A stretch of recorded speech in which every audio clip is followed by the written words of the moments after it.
For some of you viewing online, good afternoon, good evening. I'm Paul Brody. I'm the global blockchain leader at EY.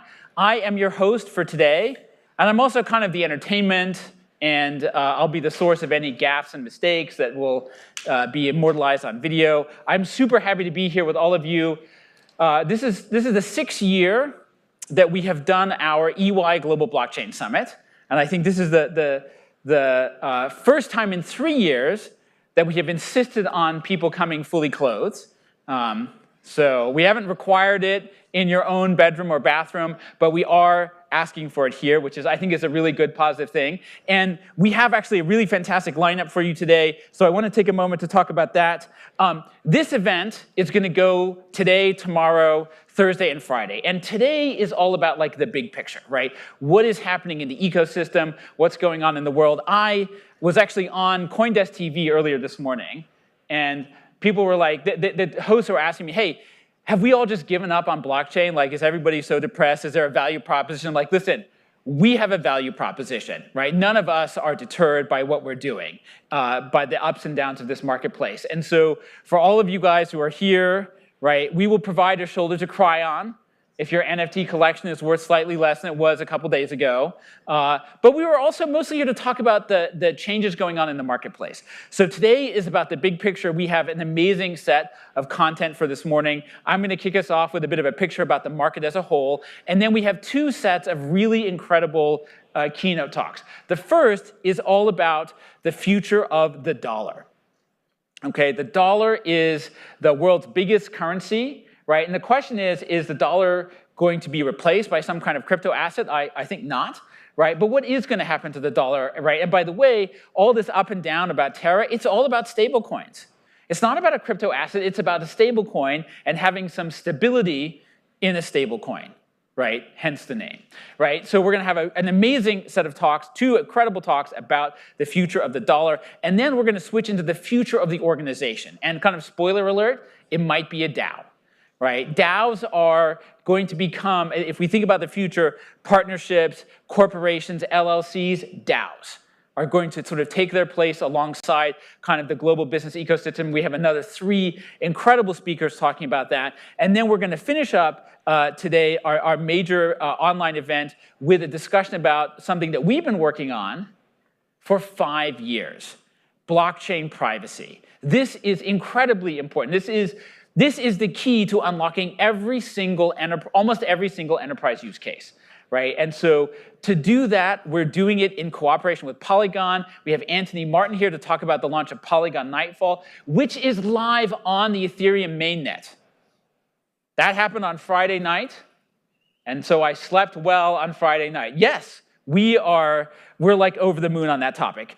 In addition to the main keynote today, we have a couple of bonus items. We've got 3 incredible videos that have been recorded for us by JT Nickel. He's put them together, and our kind of friends and co-sponsors over at the ETH Finance Forum on Reddit. So thank you, JT. And I also want to shout out my thanks to the folks at Polygon who have been incredible partners, incredible business partners for us, incredible partners in research and engineering, and we're going to get back to the discussion of Polygon. So we have an incredible set of things to do today. Couple of administrative notes. First of all, for those of you here on site, we're going to have QR codes for capturing your proof of attendance protocol tokens. Now, I will have a disclaimer in a moment. I'm sure that they will never be worth anything in the future, but you should definitely get one, just in case I'm wrong. And I've never been wrong, but you know, it's first time for everything. And then secondly, if you're watching online, there will be a link you can go to get that information, to get your proof of attendance protocol. We'll have one new POAP token every single day this week. Now, Wednesday, Thursday, and Friday, we're going to zero on Wednesday. It's going to be all about financial services and risk management. Thursday is a deep dive into public sector finance and supply chain management. And Friday is a deep dive on technology. But today is all about the big picture. It's all about kind of the vision and the transformation that's going on in this industry. So with that, I'm going to go into the very first item, which is my talk about what EY is doing, our vision for the ecosystem, our vision for the future. Because the market today is different than it was a year ago, than it was 2 years ago. And we have changed up what we are doing. We are trying to practice what we preach. And my goal is to share that with you today. So let's go ahead and get into that. All right. This is day one. This is the first talk of day one. And if you've noticed, there's a bit of a theme, right? Last year, it was hold together. This year, it's build together, because there's going to be building. We are entering into another probably crypto winter, right? We're entering into another round of kind of challenging ecosystem environment, right? This is when great companies are built. The dot-com bust led to all the great companies that we use every single day today. And so the second crypto bust is going to do exactly the same thing again. So I personally am a huge optimist about the future, right? I'm a big optimist about where we're going. We are announcing today more new products than we have ever announced before, right? This is the biggest investment. We have increased, at EY, we have increased our R&D spending in blockchain by over 100% in the last year. Right? And I expect it to grow another 70% next year, right? And that's not just because I have blackmail material on the budget people at EY, but it certainly helps. Disclaimer, I'm rarely right, but I'm never in doubt. And this is me. Okay, so what am I going to tell you today? I'm going to talk about the market, the transition that we're in. What do we do now? What's EY doing? The secret EY plan to dominate the entire global blockchain market is going to be revealed here in a few minutes. And then I'm going to talk about the end state game. So let's talk about the market. So I believe every single technology market goes through kind of 5 stages. And you'll see lots of other people have kind of similar maps and models. But I think it goes through a bunch of different stages. And we are now in what I would call the mainstream adoption phase. So in the mainstream adoption phase, this is when we really start to grow at a significant pace. And by the way, mainstream adoption phases are completely unimpacted by ups and downs in the stock market, by global financial crises. Go back and look at the dot-com bust, look at the Great Depression, look at the ups and downs. The only time there's ever been a significant delay in adoption of new technology is World War II. And that's because you couldn't buy a washing machine. The steel was being used for weapons. But other than that, consumers keep buying and they shift their focus to new technologies, and so do enterprises. And we are going into that mainstream adoption period now. It took us a while to get there, right? There was the early stage enthusiasm. The ICO boom was amazing. People came up with the most ridiculous ideas to do stuff that were totally unworkable with the technology at the time, right? Almost all of them depended, for example, on privacy. Right? All of these, if you read all these ICO white papers, they're like, yeah, we're going to do this, this, and this. We're going to build this middle business model. And you're thinking to yourself, wow, none of this will work without privacy. How have they solved privacy? The answer was they hadn't. Right? So that's a huge issue. And we went into the trough of disillusionment, where we had to figure out a couple of important things in the trough of disillusionment. Number one, there's no good use case for a private blockchain. There just isn't. Right? And number two, the number of use cases for public blockchains without any privacy tools is frankly limited, right? And we've done the best that we can to follow all of those use cases, but it's limited, right? The massive scale for enterprise users in particular doesn't get unlocked until you have some privacy. But despite that, we have unlocked some, we spent a lot of time fumbling, we have unlocked some really, really good use cases in the public markets. And after a lot of kind of, flailing around, trying to figure out what works, we've got 3 use cases that are really starting to drive this market, right? Number 1, cryptocurrencies and NFTs, right? They go up and down in value, absolutely, but one thing is clear, the public wants them. And by the way, just like the dot-com boom, it's the consumer, not the enterprise, that's driving that, right? If enterprises had their say, we would have no NFTs, we would have no cryptocurrency, right? But consumers want these things, they are the ones consuming them. Decentralized finance, this is going to be absolutely transformational, and it is one of the few use cases that doesn't require privacy in every single dimension, right? Because if you're just buying a digital asset or moving it around and you're doing it through an exchange or a decentralized exchange, you have a certain level of privacy. A lot of these systems function a little bit like a mixer, right? So that you have some privacy, and DeFi works without sort of really, really deep privacy tools, right? And then DAOs. DAOs really are just getting started, but they are ramping up very, very nicely. So I want to talk just really quickly about these 3 items. Number 1, DeFi and NFTs, right? This is a huge market.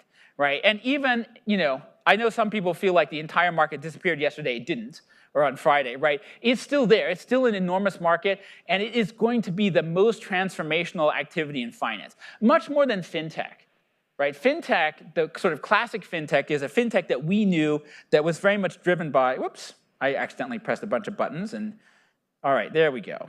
Let's go back to where we were. Fintech is a market that was driven by kind of APIs, which are still permission-based. But the permissionless nature of DeFi, the ability to do stuff without having to ask everybody else for permission all the time, is what's truly transformational, and it's going to drive that market. Secondly, NFTs, right? They go up in value, they go down in value, right? At the same time that there was a big article in one of the papers about how the NFT market is dead, right? Like literally that weekend, I think it was Bored Ape Yacht Club kind of nearly broke Ethereum with their volume.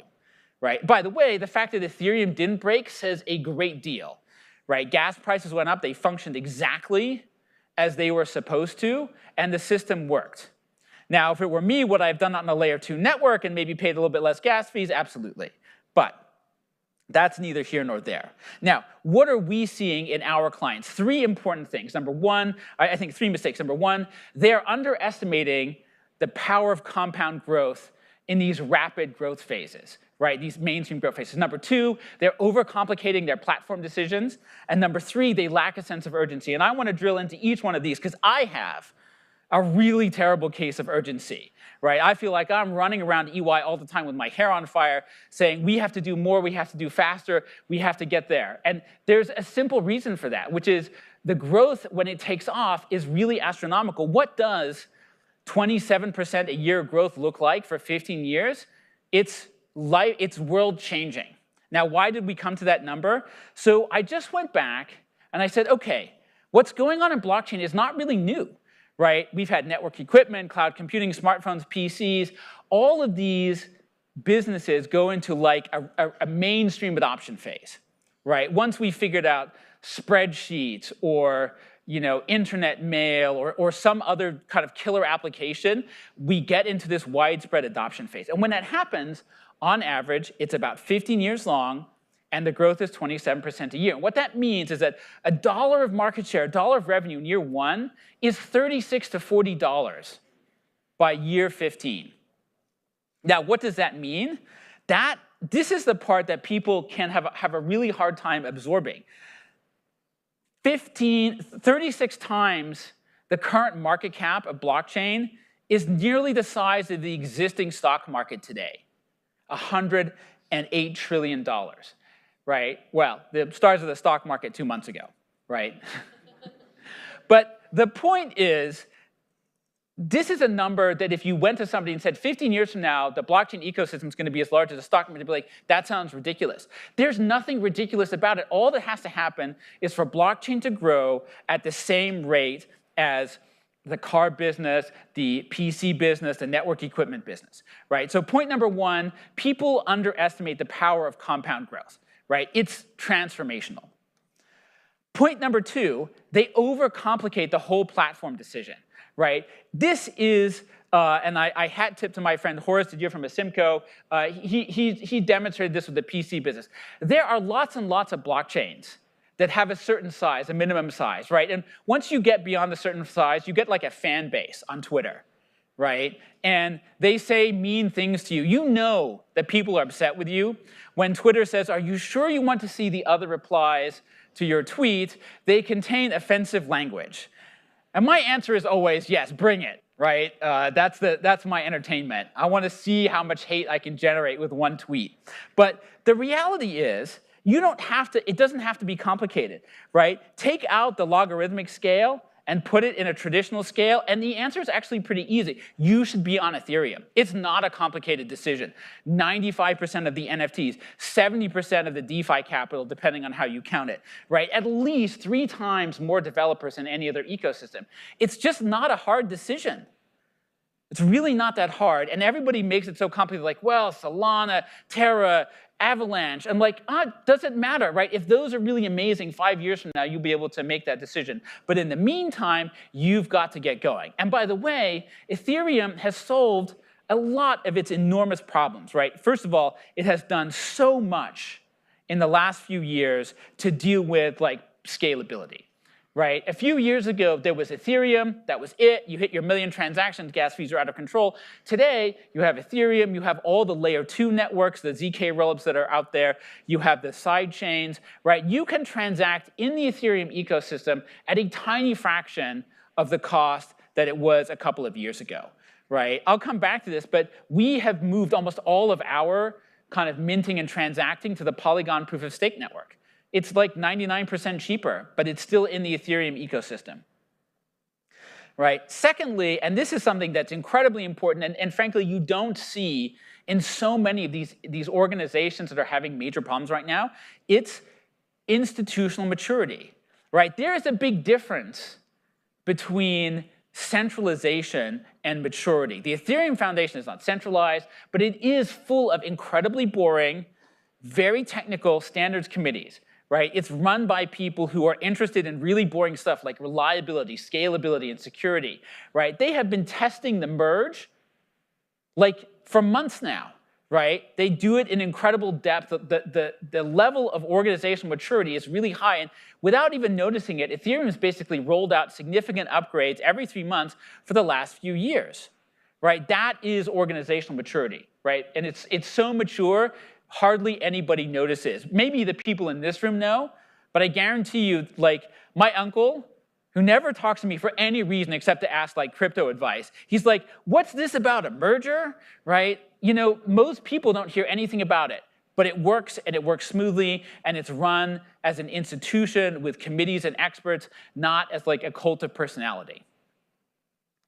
So I think Ethereum is doing really well, and I think if you're in this market, you're getting the benefit of true experience. Like, one of the things that I talk to a lot to people about is there's just no compression algorithm. This is a phrase that I've stolen shamelessly from Amazon, right? But that's what they talk about, that there's no compression algorithm for experience. It is one thing to write a white paper about zero-knowledge proofs and their value and privacy. It is another thing to get something up on the mainnet. And you can ask our engineering team, who were texting me on Friday night, giving me a heart attack every 5 minutes. It's working, it's not working. It worked fine on the testnet, it's not working on the mainnet, right? And then finally, I was able to go to bed because I got the text saying it's working fine on the mainnet.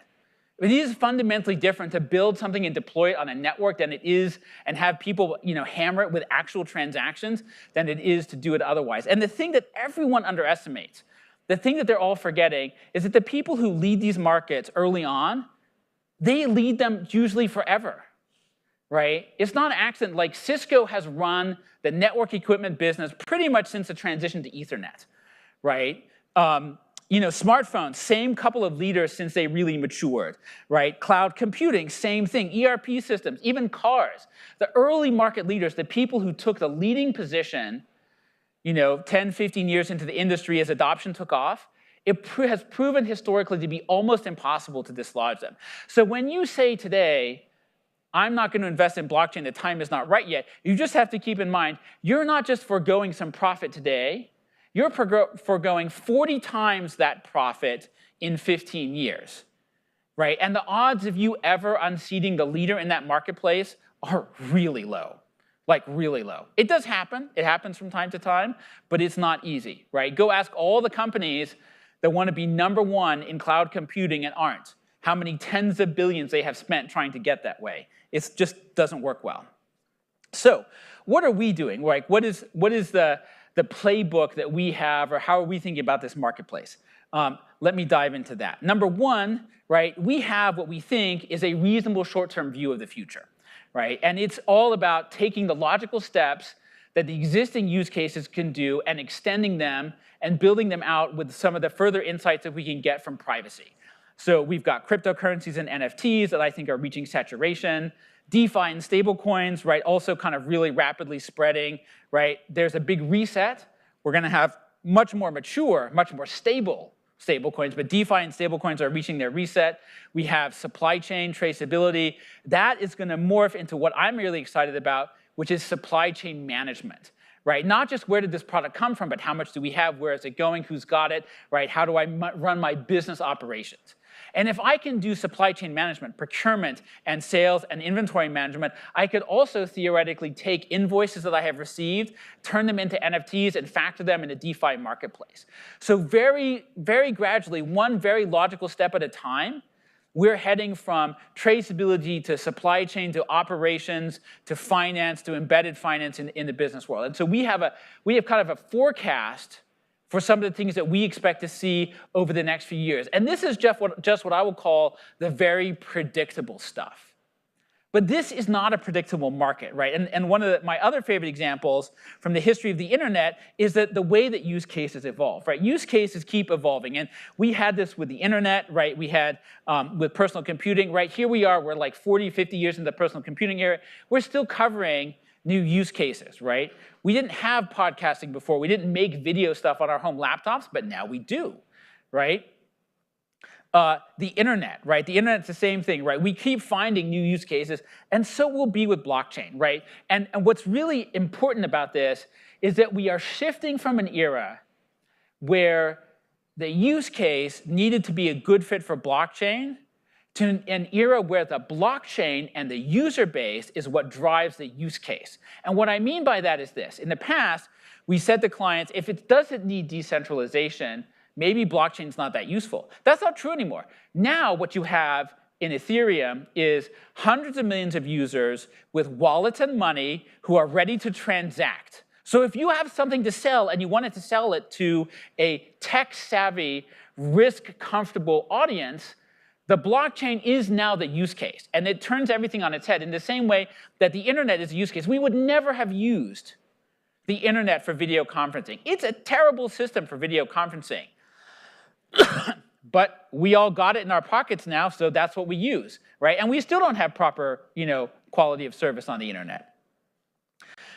So where do we see the value proposition going? For us, right, we believe the big value propositions are defined for the enterprise by this kind of concept, which is blockchains are all about allowing enterprises to interact with each other. So ERP got everybody in the enterprise on the same page, right? Same numbers, same business process. With blockchain, I can use assets and smart contracts to get multiple business partners on the same page. Today, even inside the company, we have all these sophisticated tools. The minute you leave your enterprise, we're like emailing each other PDFs to scan in, right? The level of technical sophistication across enterprise boundaries goes from here down to here. Blockchain can raise it back up. Now, in finance, that's going to be the first big use case, right? In the world of finance, we're going to see a couple of things happening. Number one, if you're a bank, you're going to want to offer crypto assets, right? There's that move across both sides. But number two, if you're a bank and you have traditional off-chain assets, you're going to tokenize them, program them, and put them on-chain, right? And this is going to be a competitive battleground. And honestly, what's amazing is that both sides in this battleground are going to start to look the same, right? The crypto enterprises are all learning how to be banks. They're getting banking licenses, they're asking to be regulated, right? The banks, in turn, are all setting up custody operations, they're learning how to sell crypto, they're learning how to tokenize assets. In the end, 20 years from now, when you do a transaction, you may not have any idea where the transaction is happening. When you buy stocks, does it happen on the NASDAQ? Does it happen on the NICE? Does it happen in some dark pool? You don't know. You don't care. You got your stock, right? It's going to be just like that for digital assets. So finally, if the internet's any guide, we're going to have lots and lots of use cases that are genuinely surprising. We started with the internet with some pretty basic stuff, digital building blocks, right? GPS, mobile data, smartphones, credit cards. And we started to build stuff that I would call super predictable, right? I have it offline, I'm going to make it online. And then we started snapping those things back together, right? I had maps and directions, I had connectivity, all of a sudden I had ride hailing, right? And so we get towards these accelerating disruptions where we are rearranging the Lego blocks. And eventually we end up with truly random and surprising stuff, which, depending on your perspective, is either incredibly valuable or utterly useless, right? But one of my favorite examples is celebrity chef restaurants that have no restaurants, they have no kitchens, they have no chefs, everything is outsourced and virtualized, right? No one can possibly tell me that was on their bingo card 20 years ago. I want to see that bingo card, right? And I'm not even going to make a prediction about what the 20 years from now looks like for blockchain. I want to finish up today by talking about what EY is doing, because we are trying to take our own advice, which, if you've ever worked in a consulting company, know is nearly impossible and never happens, right? It is so much easier to tell other people what to do than it is to do it yourself. But we are going to make an effort. And I'm going to start by sharing with you EY's secret plan to rule the global blockchain ecosystem, right? It's got 4 components. I'm never going to share this again. Take notes. 4 components. Number 1, all of our classic services, right? Assurance, consulting, tax. That part hasn't changed, right? We still have an incredible kind of global footprint for all of that expertise. By the way, anyone here from Deloitte, KPMG, PwC? Just drop your resume on the way out. Number 2, privacy. Privacy, none of this stuff works at scale for enterprises without privacy. So number 2 priority for us is to work on privacy, and I'm going to come back to that in a moment. Number 3, right? If I have good insights and I have privacy, I should be able to transact on the blockchain. I should be able to do business transactions in this environment safely and regularly. And so we have built a tool called EY Ops Chain, which is all about making tokens and moving them around. And then number 4, once I have done business, I would very much like to know what happened, right? And that's what our blockchain analyzer product is for, right? So those are the things that we are investing in. Right? And by the way, we are following our own advice, which means that all of this stuff primarily is focused on and runs in the Ethereum ecosystem. Now, let me start with the privacy component. So I want to take a moment to talk about privacy because today is a huge milestone for us. Today is the official launch, and if you're staying this afternoon for the in-person part, we're having the actual launch party for Polygon Nightfall.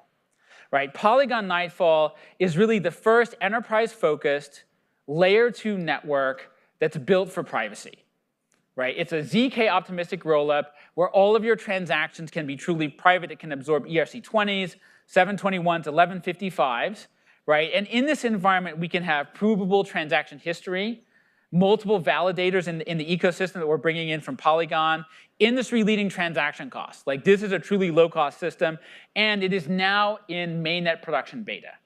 As of Friday evening, it is in production beta. And that is a culmination of 5 years of EY, R&D, engineering, putting all of that into the public domain and hoping that we will find people that will want to absorb that, adopt that, and take that on. And we have, in Polygon, we have found a partner for that.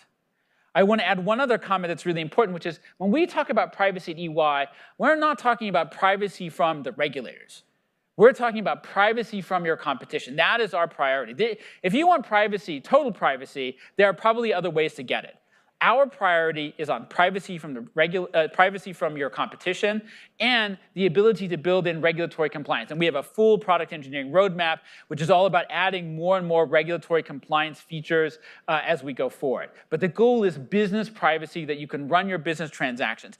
And Polygon Nightfall is actually one of 3 major kind of privacy projects that we have going. So it's the number one.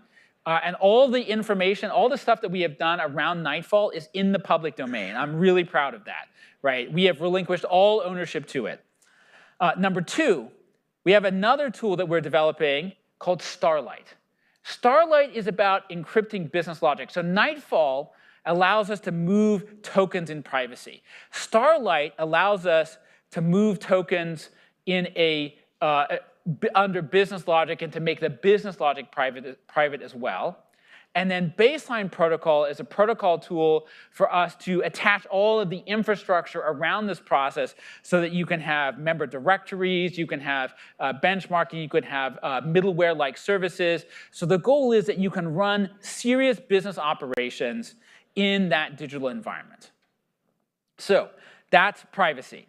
Let me talk briefly now about our other product areas. So number one, let's talk about EY OpsChain. This is our product for notarizing, tokenizing assets, minting them, tracing raw materials, managing procurement. This is kind of our how you do business on the blockchain. And today, I am pleased to announce our biggest ever set of product launches. Number one, production status for our product traceability, right? Full 1.0 on-chain. Number two, we are opening up in beta our API developer portal, right? The goal is super easy to build, add, mint tokens for companies. You can go online, you can actually just go directly into our beta portal and start using our APIs. Number three, we are announcing the beta of our inventory management. And this is the first time ever that we've moved from traceability to EY to OpsChain Supply Chain Manager, where you can manage your inventory under privacy with multiple business partners on a public blockchain. And of course, it uses Polygon Nightfall. So this is a huge step for us. I believe it unlocks an enormous number of enterprise use cases. Let me take a moment to talk about our output there. So we've been using our own tools for some time. Just to give you one little note, we sent 8,000 holiday greetings over the New Year's period for far less than the cost of postage using our own API services. The entire thing with our API tools took 3 weeks start to finish. One of my colleagues in Switzerland at the 10th of December, he's like, hey, should we do like some kind of like holiday card thing? And I'm like, you waited till now? It's the 10th of December, right? And he's like, I'm sure we can do it. I'm like, I guess challenge accepted, right? So we are able to do this. This is something that enterprises can do easily. Secondly, let me talk a little bit about Blockchain Analyzer. So Analyzer is the tool that has historically primarily been used by our audit teams to reconcile transactions, matching up on-chain transactions with that which is in your ERP system. And then we've also had our smart contract testing service available and our blockchain tax calculator.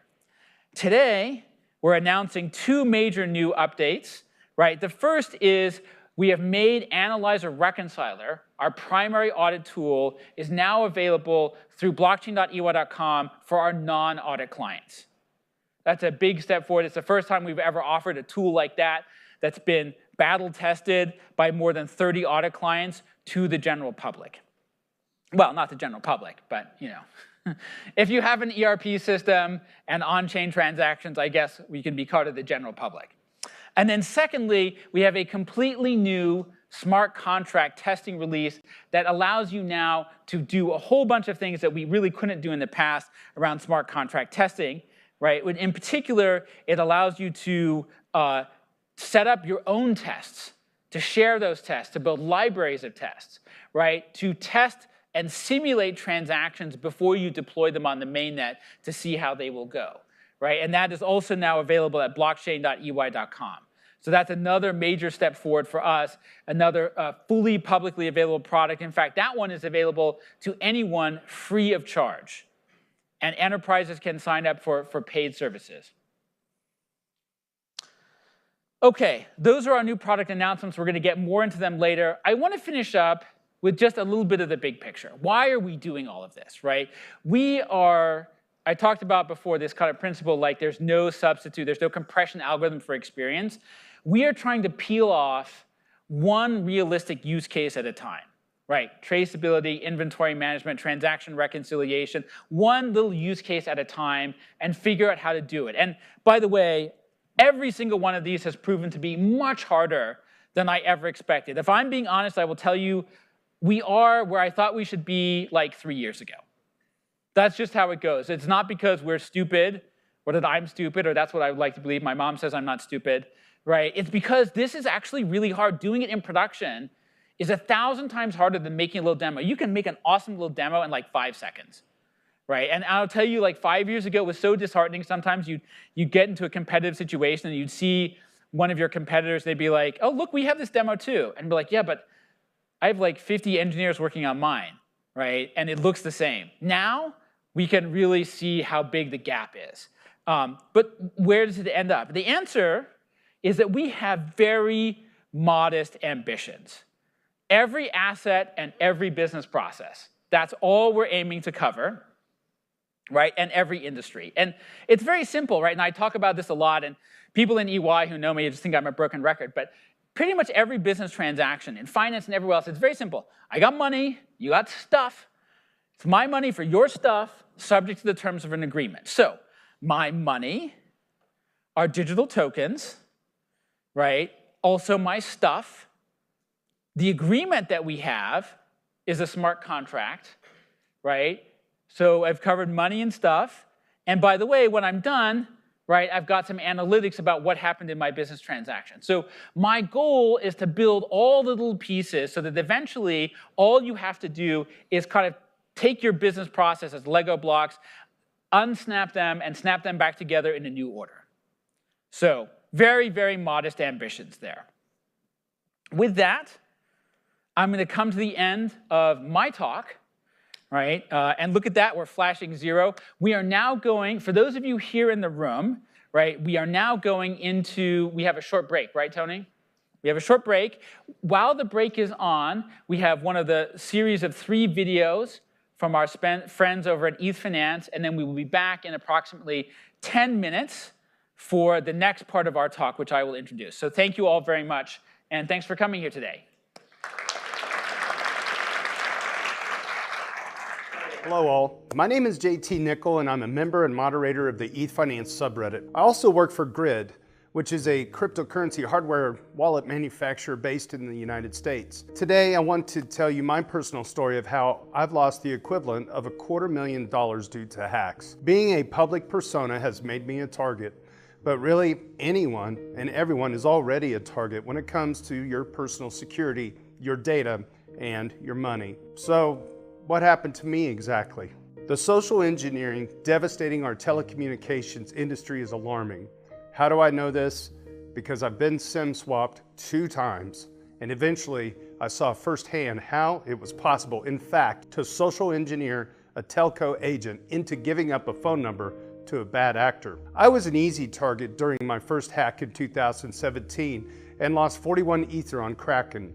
Being a public persona in this industry instantly makes you a target. My phone was SIM swapped by a hacker using my credentials pasted on a fake ID. SMS authentication was now in my hackers' hands. They gained access to my email accounts and used that account to bypass 2-factor on the exchanges. I rushed home to find that I had one computer email tab still open, and I was able to see in real time what was going on. Notifications after notifications of password changes and withdrawal notices were all right there in my inbox. It took them less than 20 minutes to destroy 3 email accounts and 2 exchange logins. Knowing that the damage was done, I decided to email my hacker right there on the screen, and I simply asked, "Why do you do this to me?" The reply, "Send coins." Receiving an email from yourself like that is soul-shattering. You never really know what the hacker knows about you until time passes. Soon I found the next exploit was already underway. Some months later, it was accidentally revealed to me in 2017. My Bitcoin Talk forum persona was also compromised and was sold to a company selling tokens as part of the ICO craze of 2017 and 18, a company called Open Platform. They were attempting to raise $38 million during 2017, and they needed high-value accounts like mine to be placeholders for their marketing campaign. Losing ETH was humiliating, but this was on another level. My high-merit Bitcoin Talk forum account was sold to a company so they could use it for marketing purposes under a false flag using my name. Keep in mind, the company knew it and continued on regardless of me proving who I was over and over. They even launched comments on my YouTube channel denying it and calling me out every time I brought it up on social media. As a result, I felt it prudent to hire a law firm costing me more money to go to the SEC and the CFTC to properly escalate the situation so I could legally protect myself from potential future lawsuits levied against the company. We were able to get a letter from the California Department of Financial Protection and Innovation within the Department of Oversight. Eventually, the campaign was stopped and the CEO fled the country. A couple of years later, due to the hard work of the Regional Enforcement Allied Computer Team, or REACT, and the prosecutors from Santa Clara County in San Francisco, my hacker, Joel Ortiz, was apprehended. A 19-year-old kid who had recently graduated high school and was valedictorian of his class. He is now spending 10 years in prison in California. I don't think he worked alone, but he was blamed for hacking many people worth millions of dollars. The exact number is still unknown. I read a letter at his sentencing. I'm on a walk at 4 p.m. with my wife when I get a notification about password changes to my email account. I run to the house while trying not to vomit at the same time. That sinking, twisting, gut punch feeling of August's return. They're back again for me. I broke down in the angriest tears I can remember ever having and felt as though I could never touch the internet again. Mr. Ortiz, I'm so sorry. You'll be sitting in prison instead of using your incredible talents for something productive in your college years, your growing years, your 20s. I'm speechless, really, to think that it was even possible for this incredible REACT team from California to find you. I subpoenaed and filed police reports in hopes to find you and others involved in this activity. Thanks to the hard work of the Santa Clara County Sheriff's Department, there is a deputy in particular who shall remain nameless due to my respect for his privacy that gave me hope. A real sense of hope that someone or a group would finally be apprehended, and that hope was realized. Mr. Ortiz, do you have any idea what it feels like to lose thousands of dollars and have your persona and good name further exploited for the purposes of fraud? It's like a victim getting mugged by a gang and kicked a second time by a completely separate and different gang. No thanks to you, I've been sick with paranoia for much of the last 2 years. I lost 41 Ether and $10,000 in legal representation fees to report that scammy ICO company to the proper authorities, as I tried to get that forum account sold to them. But I digress. Your new future begins today, and I'm scared for you, honestly. But if you can believe it, I have empathy as a complete stranger. You, on the other hand, have not learned this delicate art of compassion for the strangers of the internet. But you know what? I hope you grow from this and rejoin society and benefit the world. Use your time to continue your education. At least your intelligence can grow, but I hope your moral compass and emotional intelligence can grow as well. You could teach a class in prison with the talents that you have, and I hope you do. The world needs your talents, whether you believe that or not. Find your soul in this time, and God bless you in your new journey. Sincerely, your nameless, faceless victim, Jeremiah Nickel. The second time I was SIM swapped was a literal shock to me. I had the best security telco could offer, a SIM pin that only I was to know and would be the only way an agent could access the account. Suddenly, in 2021, my phone was ported to another carrier. The next day, 9 a.m., I went to the telco store and spoke to the very same helpful associate who helped me back in 2017 when I lost access to my phone that time. The telco store associate worked for 90 minutes calling the other telco as well as internal departments at my telco trying to resolve the issue. Eventually, the associate was able to derive all the information, including the PIN assigned to my stolen account on the hacker's telco. In other words, we reverse engineered a SIM swap right there in the store using nothing more than an associate badge number and the information about me. The good news is that because of my advanced security on my end, no money was compromised. I'm here to tell you that in my view, every telco has employees with enough credentials who have access to information about everyone. If there is data to gain, there is someone who will buy it. If those data sets have crypto, one of the most fungible assets ever created, they will stop at nothing to peel back the onion and take a shot at it. It doesn't matter if you're an individual or an institution. Security and self-custody of your passwords and assets in the digital world must never be taken for granted. Thank you again, and on behalf of the ETH Finance subreddit, my name is JT. Cheers and big hugs from Kansas City.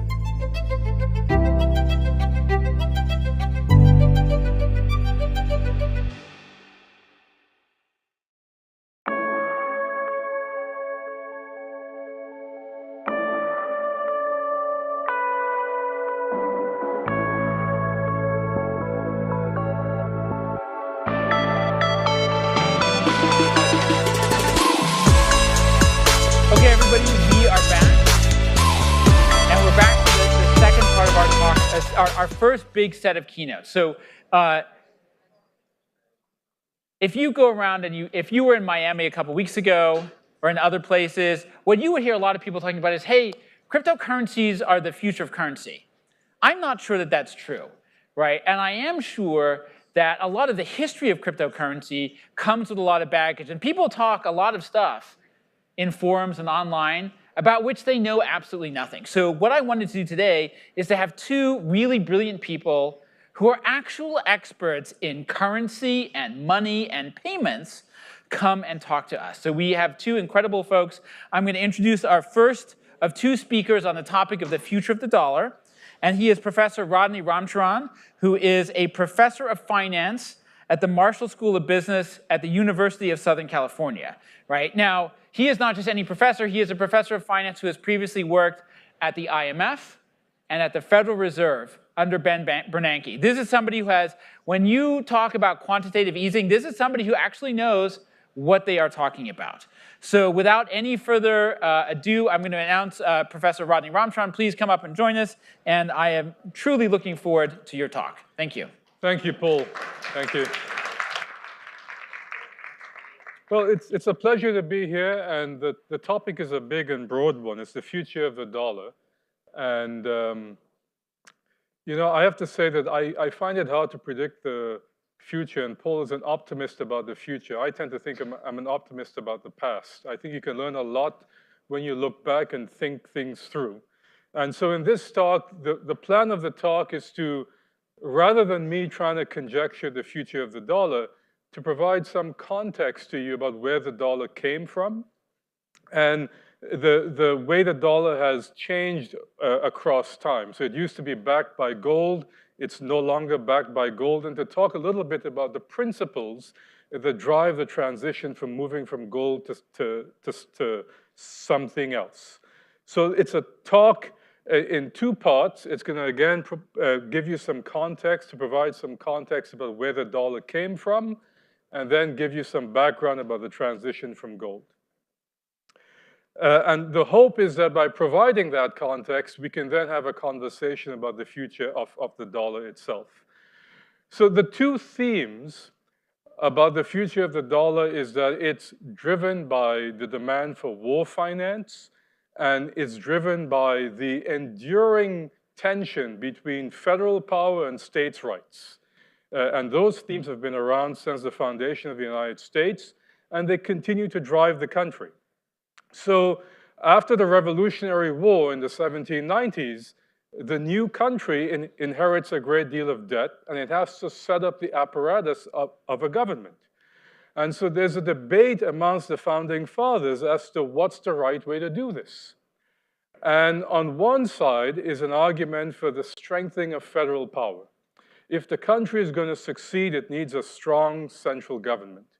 And to do that, the argument goes, it needs a national bank. It needs a bank that has the capacity to issue currency, and it needs a bank to absorb the war debt, right? On the other side are the states' rights folks. So this is a Thomas Jefferson camp, and the argument there is that the Constitution doesn't even give the federal government the power to set up a national bank. It doesn't give the government the power to set up a common currency across these states. And so there's a vigorous debate amongst these guys as to what's the way to run the government. And George Washington steps in and gingerly agrees to something called the First National Bank of the United States. Now, the way that they compromise on this is they say, we'll give it a try for 20 years, and we'll kick the can down the road and let the next Congress in 20 years come back and revisit the question as to whether this national bank and a common currency is working. So we get the first national bank, and they kick the can down the road, and it comes back in the 1810s, and they agree by 1814 to renew the national bank into something called the Second National Bank. Now, as you get into the 1830s, the battle between states' rights and federal power continues, right? It intensifies. And by the mid-1830s, the anti-federal government wing, the populist movement, really becomes quite strong, and Andrew Jackson becomes president. And the antipathy towards bankers, the antipathy towards the concentration of power, pushes Jackson to make the do the following thing. He says, I'm going to veto the renewal of the Second National Bank. With that veto, it means that the country no longer has a common currency. There's no longer a bank, right? There's no longer a single unit of exchange that you can then use across the states. And so out of this, I would argue, the US gets its first DeFi experiment. So in the it is. What occurs is a state says, well, we're going to step in. There's a lot of, again, opposition to centralized power, right? There's a lot of antipathy to finance. So states say, we're going to let anybody that wants to start a bank, start a bank. So if you took your history class, this is the era of free banking across the US in the 1830s and 40s. So the way free banking worked, and I prepared this talk a couple of weeks ago before last week, right? So I wasn't thinking about last week. The way free banking worked is as follows. If you want to set up a bank, you get your capital holders, your investors, to put up some gold, and then you go to the state, you take the gold and you buy state bonds, and the state allows you to issue currency backed by the state assets, backed by the state bonds. And by 1837, you had, across the US, you had 712 different state banks, and each of these banks had their own currency, and so there's no centralized dollar at that point. Now, many of you have lived through 08 and 09, so you have some sense as to how this went. The challenge with this exercise is that the holders of these notes, so think of this as a callable debt, right? Anybody that owns the banknote issued by, say, the Bank of the West or the Bank of Brest or something like that has the right on demand to go to the redemption office and redeem this note for gold, okay? Now, if you just think through the logic of that just a little bit, any time that you believe the value of the assets are going to decline, it means that this bank doesn't have the capacity to redeem, give you the notes, you hand in these notes and get gold back, right? So any shock to the value of state wealth meant that the bonds that the bank is holding is going to drop in value, and people like yourselves, if you're holding these notes, are going to rush quickly to get the redemption. And so this led to waves of banking panics across the 1830s. Many of these banks failed quickly. It was also the case, even if you hold constant the concern about the value of the state bonds, if there's a liquidity shock inside a town where everybody wants to, if the harvest failed or some event occurred and everybody that's holding these notes want to go to the bank and get gold, then the bank would have to quickly sell its state bonds to raise the cash to get these gold, to pay gold. The liquidation of the state bonds led to fire sales, right? So the value of the state bonds would begin to decline, and the nearby bank in the other town, untouched by the local shock, would now then face the prospect that the value of its assets is going to fall. And so that leads to bank runs in the other town. And so you had these massive waves of banking panics throughout the 1830s and 40s. And I think in the other slide, there's a cartoon in 1841 where there was a depression that lasted for 7 or 8 years. Where people, because the banknotes are destroyed, they lose the value. You no longer have the means to transact. You couldn't get gold, and so you would lose jobs, and lots of people would starve, right? So this went on, and the battle between states' rights and federal power continues throughout the 1840s and the 1850s. It eventually culminates in the Civil War.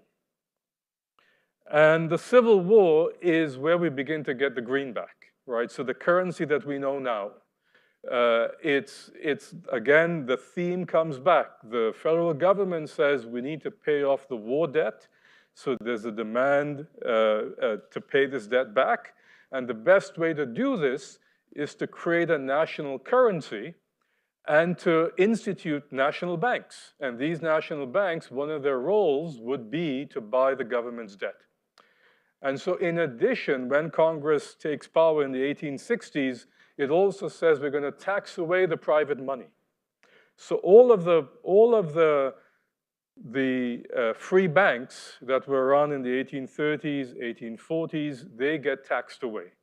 And so really beginning in 1865, you get the idea of a common currency that's being used across the country, okay? Now, that doesn't do away with the banking panic problem. That continues in all its glory, in fact. So in the 1870s, you had massive banking panics as well. In the 1890s, you had banking panics that led to really bad things across the country. And then in 1907, there was another massive banking panic, and JP Morgan had to step in to save the banks. And finally, after about, I guess, 150 years at that point, the US said, we've had enough. We're the only country left without a central bank, right? And the only way to stop banking panics is to have some institution that's able to provide a liquidity backstop for these banks. Having a common currency is not enough. You need somebody there that's prepared to step in and bail out, as it were, these banks at a reasonably high cost, but you got to stop it. And so beginning in 1913, you have the Fed, and you have really the modern world at this point. So the main theme behind the rise of the dollar is the gradual consolidation of federal power vis-a-vis states' rights. And the junctures at which this occurs, it tends to be during times of war. Okay, that's when the government seizes its right to have a national bank. Now, I want to spend a little bit of time talking about the modalities with which the dollar has evolved. So it used to be on the gold standard, and it tended to oscillate a little bit from being on the gold standard to going off. We've been off the gold standard since 1971. And the ideas behind the gold standard are relatively straightforward. It's the idea that if you're on the gold standard, it takes away all of the uncertainty surrounding the value of the currency. It's predictable, it's stable. So if you're an investor, if you're a banker, if you provide credit, there's little uncertainty about the value of the payments that you'll get back because there's no real inflation risk, okay, with Spain being the big example going the other way. But that predictability, that certainty comes at a great cost. The cost is that when the world changes, when there is an adverse shock, the central bank or the government doesn't have the capacity to alter the value of the currency to deal with the shock. And so if you don't have independent monetary policy, if you don't have the capacity to adjust the interest rate and to adjust the exchange rate, you could take a simple shock and turn it into a disaster, okay? And so the way that we tend to think about this is the first instance where this comes up. And this is a very famous picture. This is from the Great Depression. So this is in all textbooks. The picture you're looking at is industrial production mapped to 1929 as the base year. And this is industrial production for the 5 major countries around that time. So the depression occurs, industrial production falls quite sharply. That's the dark line. The line turns to color when these countries exit the gold standard. Okay, what you see very sharply is France stays on the gold standard the longest. Industrial production never really comes back. Okay, leads to World War II. Countries that tended to exit the gold standard faster are the ones that are able to get back to the output much faster. Okay, and the mechanisms are, again, if you can exit the gold standard, you're able to devalue the currency vis-a-vis your trading partners. That's a stimulus to output. You're also able to lower the interest rates. Okay, that provides a stimulus to get the country going again. Now, you should be skeptical. This is a social science. We don't do experiments. And so you could say, well, gee, this guy is giving me a story for five countries with one time period. How can you trust this, right? I mean, so much else was going on at this point. And you should be skeptical of a social science. We don't do experiments, so it's very hard to learn. So people have looked at this in the context of what you would call big storms, earthquakes, a hurricane, a typhoon. What's attractive about these experiments is that they're exogenous, right? Typically, you don't predict an earthquake, you don't predict a typhoon with any great deal of certainty. And so when these events occur, they destroy a lot of capital. And so people have said, let's take these big shocks that come along and ask whether countries that have flexible exchange rates, whether countries that have the capacity to conduct counter-cyclical monetary policy, are those countries able to recover faster when a negative shock occurs compared to a country that's operating on a fixed exchange rate, like the gold standard? And looking at data for like 50 years across all of the countries in the world with data, it's generally the case that if you get hit with a big shock, like an earthquake or a typhoon, and you have the capacity to conduct independent monetary policy, that makes a big difference. You get back to your steady state a lot faster than if you're locked into a fixed exchange rate. And the mechanisms are exactly as you would expect. If you can conduct countercyclical policy, you cut the interest rate, the exchange rate falls, it stimulates your exports, and it helps you to come back. Okay, people have also looked at this in the context of terms of trade shocks, and the same pattern holds as well. So, from the Depression to natural shocks to terms of trade shocks, it's generally the case that, again, if you have access to fiat currency, that you can adjust the exchange rate and the interest rate, you do better.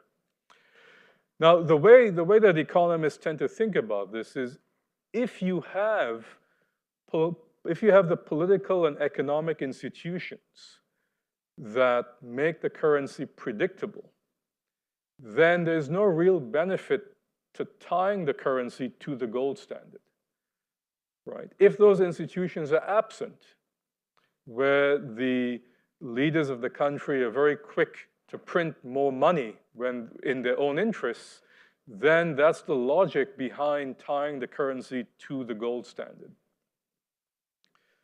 So let me summarize here, I think, with the context that if you look at the past, the 1830s, the 1840s, the DeFi experiment, I think it was interesting. We learned a great deal. It's not obvious that it was better than what than the chartered banks at that point. You could argue that the run-up to 2008 and 2009 was also a private money experiment, where the securitization technology of 2004, 2005, and 2006 allowed the private sector to create safe assets. And those safe assets were then sold. And the securitization technology was amazing because you were able to diversify risk across a gigantic amount of space. And that worked well until people began to question the value of the safe assets. And that led to banking panics and bank runs. So generally, unless these things are well regulated, it can lead to some big problems.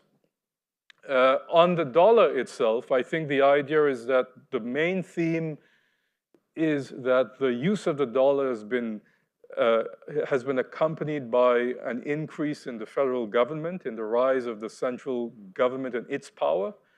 And over time, arguably, and now we can have a debate about how well this has been done, but over time, I would conjecture, and would love to get your thoughts, that the US has evolved technologies like an independent central bank and is a relatively stable country over time. And these institutions generally have added certainty to the value of the dollar. Now, I think the debate is, and the question that I have, is going forward, if we believe that the US is expected to be or will continue to be a stable country in terms of its institutions, then I don't see a great deal of challenge to the dollar itself, right? Because if you consider going to something more decentralized, the history tends to suggest that you need to regulate that. So you need some kind of body that's able to come in and regulate these things. So however you think about it, you still need some institutions that operate in a stable and consistent manner. I was trying to think of arguments against this. And one argument I came up with is climate change, in the sense that if there are climatic shocks that causes governments to issue a great deal of debt, so if they need to adapt to these shocks, and so I think some of the estimates are that to adapt might be $3 trillion of additional debt. I think that's a potential risk. The argument I could make against the argument I've made is that climate change is not a US-specific event, it's a worldwide event, so all governments would have to do the same thing. And so it's not obvious that the dollar would lose out in that game as well. So I'm going to stop here, and I think some interesting questions to ask would be, what are some of the other shocks that you would need to see that would challenge the dollar? Or what are some of the developments in technology that you think would need to come about to challenge the role of the dollar? Paul, is it good to? We're taking questions. We have two microphones here. If you want to ask a question, please come up to the microphone. You don't mind doing that, sorry. And then my colleague Anthony is channeling questions from the internet. And probably censoring 3/4 of them. Oh dear. So historically, I think a lot of the strength of the dollar, we've kind of forced it. You look at the petrodollar, you look at the war financing, and it hasn't just been the stability of the government that's making the dollar strong. It's been the exertion of influence. And I think as you see the world moving forward, that's less stable than it was, our ability to force the dollar on the rest of the world. And then as a second thought, I don't see our economic institutions as stable when you look at the way we're printing money, just trillions of dollars without really explaining it or justifying it and then trying to print more. That's not really stable. And I think what Bitcoin does is it takes that uncertainty out and basic tenets of supply and demand get brought back into the picture. Yeah, so I think your arguments are plausible. I think the ascension of the dollar comes about because of the rise of the United States. And the rise of the US comes about from force and so forth. So I think that's plausible. The trade-off with Bitcoin or something like the gold standard is you have the certainty and there's no risk of inflation typically, with the caveat being many of you might know the story of Spain. Spain was on the gold standard in the 1490s until they discovered gold in the United States in the New World, and then that gold went back to Spain and led to a great deal of inflation that led to the end of Spain. So I take your point. I think that the fundamental trade-off is if you're on the gold standard, you have the certainty that the value of the currency stays in a predictable manner. The concern is the world is one of shocks. Things occur. And if you are in a straight jacket where you don't have the capacity to adjust the value of the currency when things change, then the potential risk we've seen is you take a small shock, and that small shock can become a massive event. And arguably, the Depression led to World War II. So you're talking about, what was an event in 1929, 1930 that we didn't quite know how to deal with, and stayed on the gold standard for a long time, that led to some real worldwide problems. So I think that's the risk there. Excellent. We've got one question from the internet, and then we'll go to the next person on the phone. So Sure. On the microphone. But the first question came through the internet. The Fed is thought of as being potentially quite politicized. What's your view? Is the Fed insulated from political risk or not?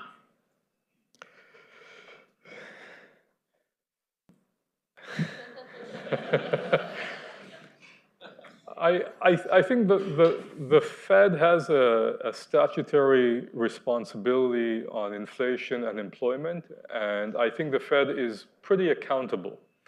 I think every 6 months, the chairman of the Federal Reserve goes to Congress and has to testify as to what's going on, what the policies are, and why. And I think there's a great deal of effort to be transparent about what the institution is doing. The perception of interference, I think, comes about because it's not easy to explain what's happening. It's not easy to explain what quantitative easing is. It's not easy to explain how it works. That's one.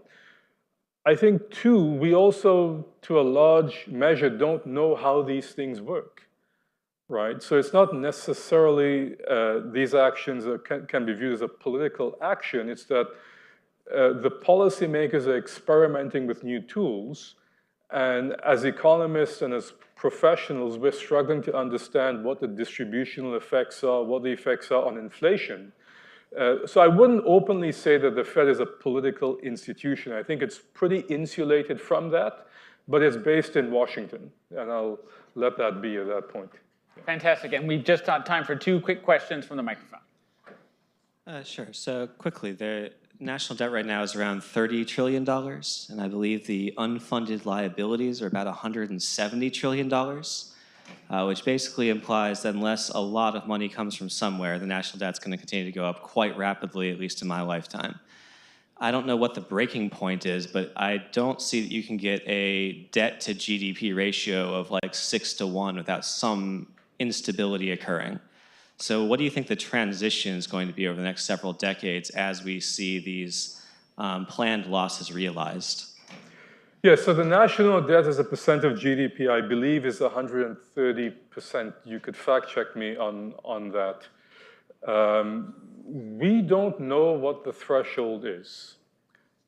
We don't know what the threshold is that would make it an unsustainable amount of debt. I think the Japanese debt is 300% of GDP and going, and I think the yen is beginning to fall now, but that's for a separate thing. So the short answer is we don't know. The evidence is that the level of national debt that's sustainable is a function of the politics of the country itself.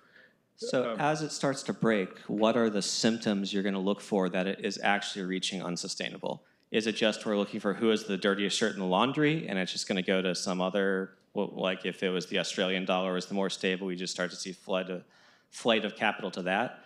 Or what are the other symptoms that we've reached a true breaking point and this is no longer sustainable?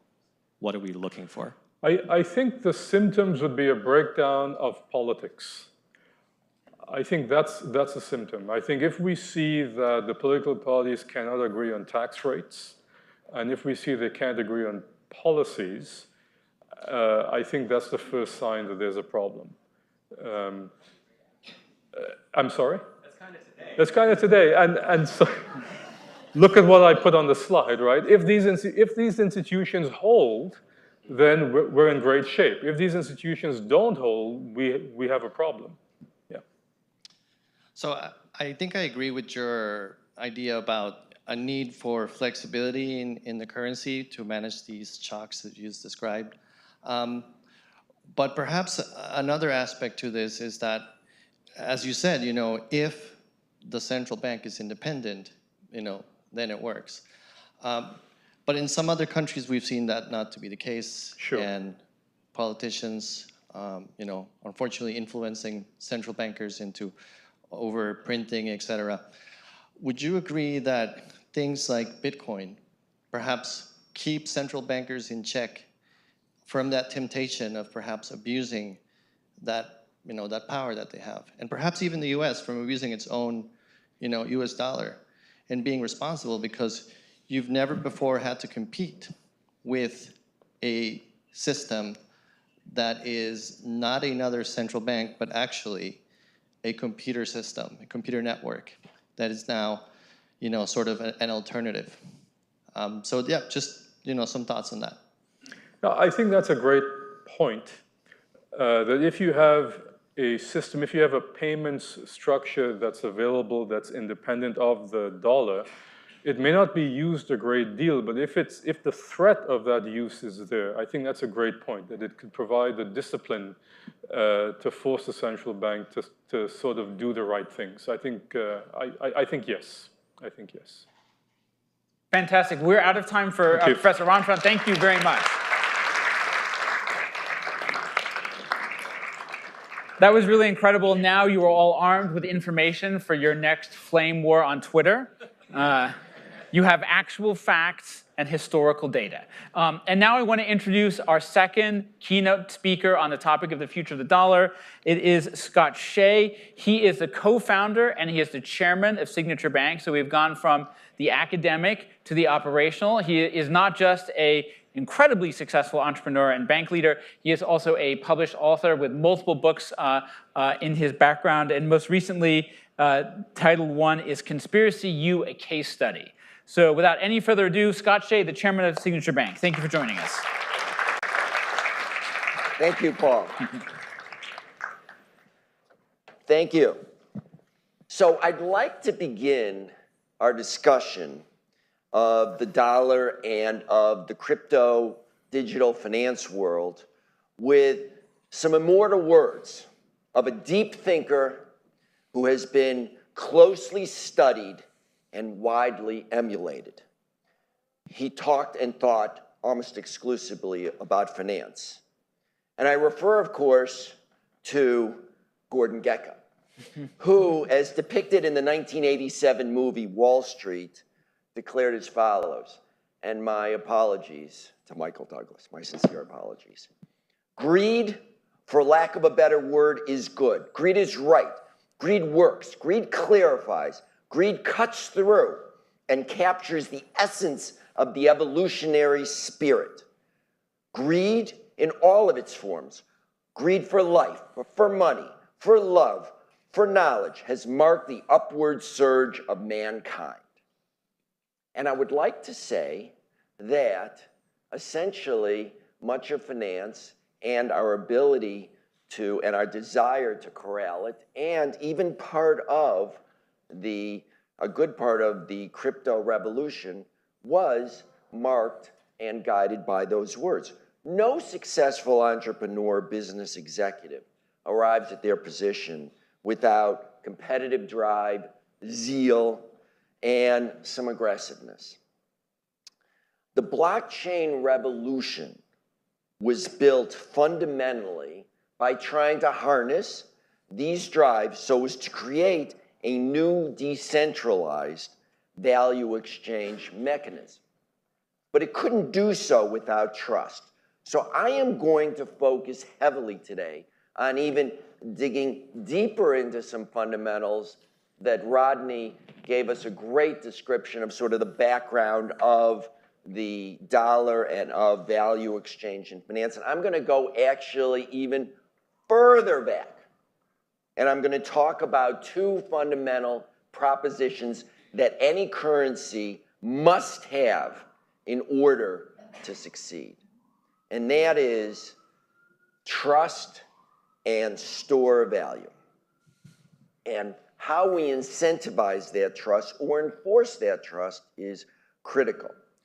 How far back am I going to go? Before the Garden of Eden. Chapter 2 of Genesis says, out of the blue, it refers to gold. And it's the first fork ever in decentralized finance. Go back and read it when you get a chance. The good gold is that way. The not so good gold is in the other direction. And this is even before the story in chapter 19 of Leviticus. Chapter 19 of Leviticus is all about fair weights and admonitions for fair weights and measures, transparent dealings, timely payments, and what could be, I think, appropriately classified as a whole host of anti-fraud provisions. Let me fast forward a little. I have limited time. Paul will take me off at some point if I keep talking and do this slowly. So I'm going to fast forward to around the time of the American Revolution. Adam Smith was writing at almost that exact time.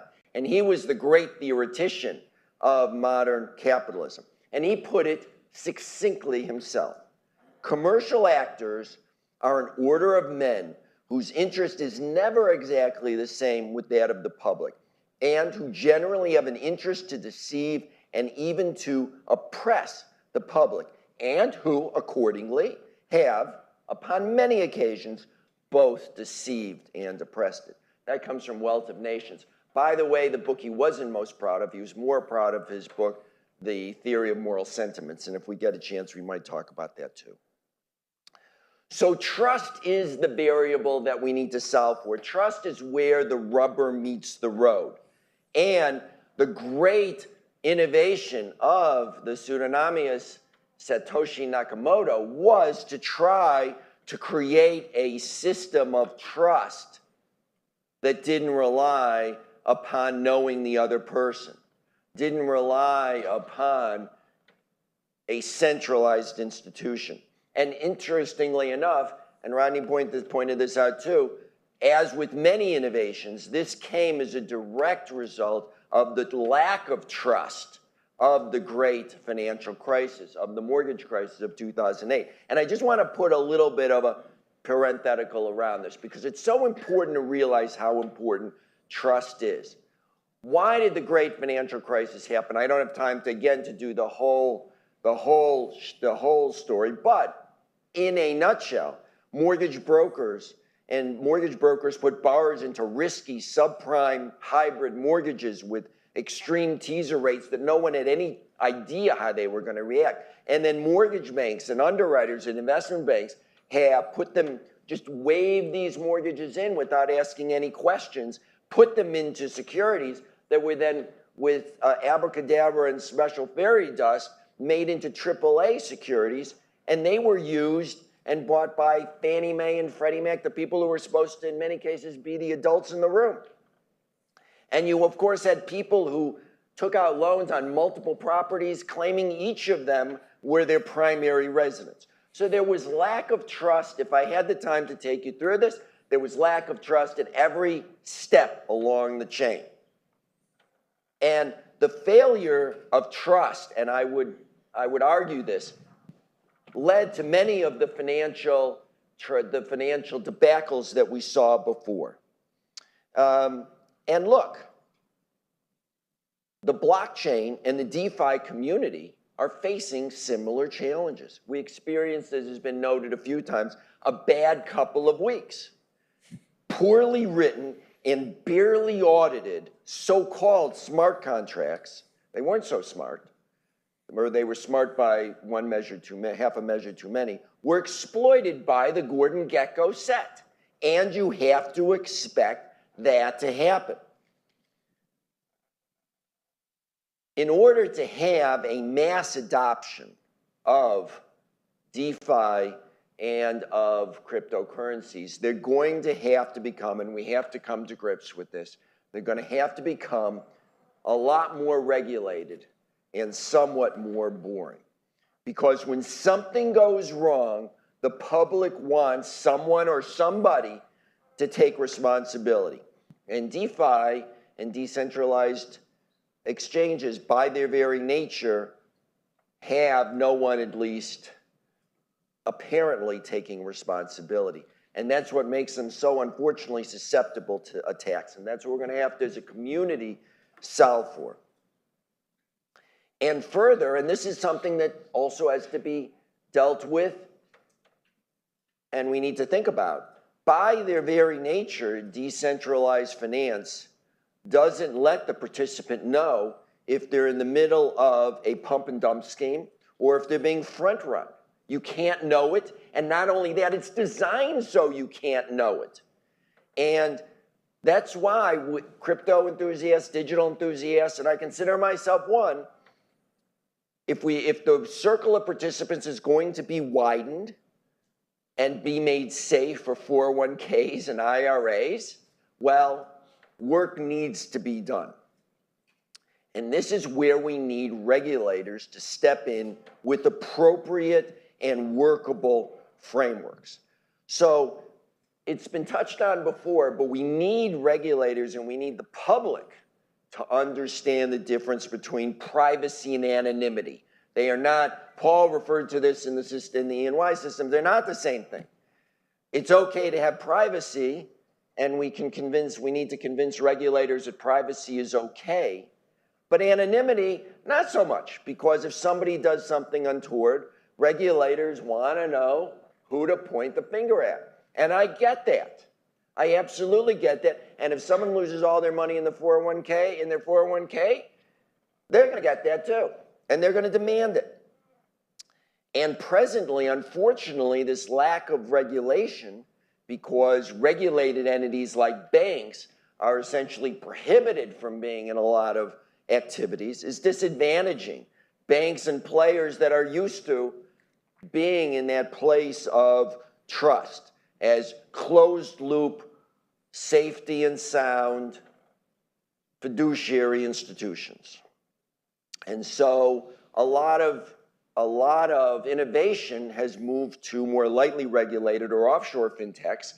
And so this crucial pillar is missing, which will, I think, enable that chart also that Paul showed before for the compound growth rates not to be truncated, but to continue.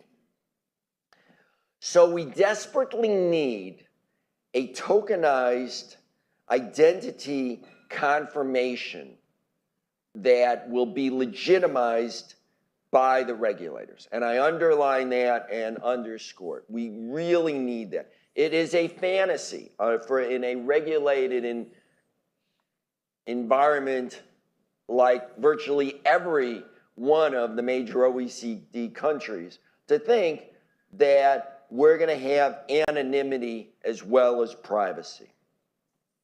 As soon as there's the first disclosure of any scandal on any major scale, there will be regulation. And let me just say this, probably very few people in this room or online watching this will like that regulation. So we need to get ahead of that. Let's not forget, Sarbanes-Oxley came because of Enron. Dodd-Frank came because of the great financial crisis. TEFRA, FIREA because of the S&L crisis. Bank Holding Company Act. We heard before about the Federal Reserve coming because of the panic and coming because 50 years of bad experience with a precursor to DeFi didn't work. And crypto and digital finance will not be immune to this phenomena. It will happen. And I want to say this, the coming regulatory tsunami, because now regulators are thinking about these things, will be scary to some.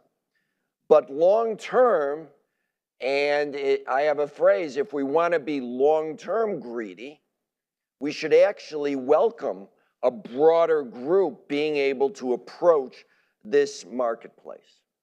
And so I want to just mention, speaking specifically about Signature Bank for a moment or so. We were pretty early at the party.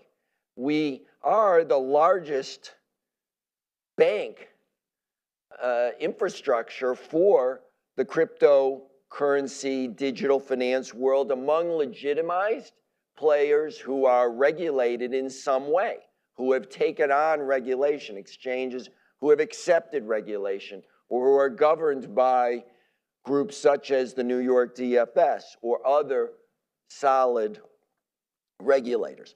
And, like in the chart, we fully intend to innovate and to remain at the forefront and do what we need to do within the regulated environment to be a leader in this world.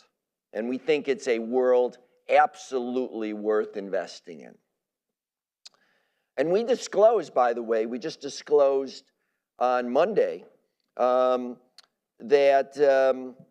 we were always pretty skeptical about algorithmic so-called stablecoins because they exhibited all of the weaknesses and susceptibilities that I described above.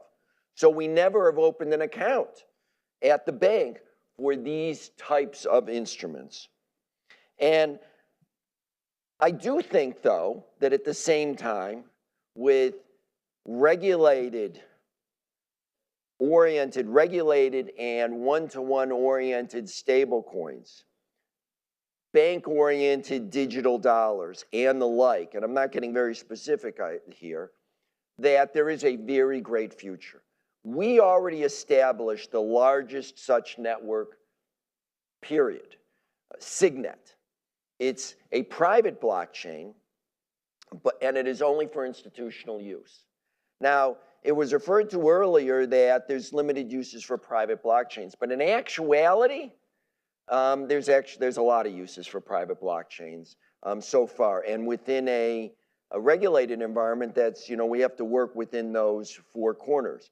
But many institutions actually like, and exchanges and major actors actually like engaging with each other without that being apparent on the public chain. They don't want to know, a major investment bank or a major player doesn't necessarily want to let people know what their inflows, what their outflows are, who they're transacting with, and that's all traceable on a public blockchain. And that may be good, but people don't necessarily like to do it. Also, one of our, we've disclosed that one great use, and we'd referred to logistics and supply chain earlier, one great use for our Signet private blockchain is the payment, the instantaneous payment for items. So cargo shippers, and we've talked about this and disclosed this a little bit, so I'm not going to spend time here, but who are dropping off some shipment at 3 a.m. US banking hours time can get immediate payment on the private blockchain. And by the way, also their competitor doesn't know that they've just received some sort of shipment of something, whatever it is. So there is a lot, and I can tell you over the times when markets are tumultuous, volumes actually grow dramatically. I do think, and here now I'm going to stick with the theme that I've been talking about regulation, a retail-oriented stablecoin project by any bank or any national entity trying to be under federal regulations is going to have to await the legislative clarification of the Electronic Funds Transfer Act of 1978.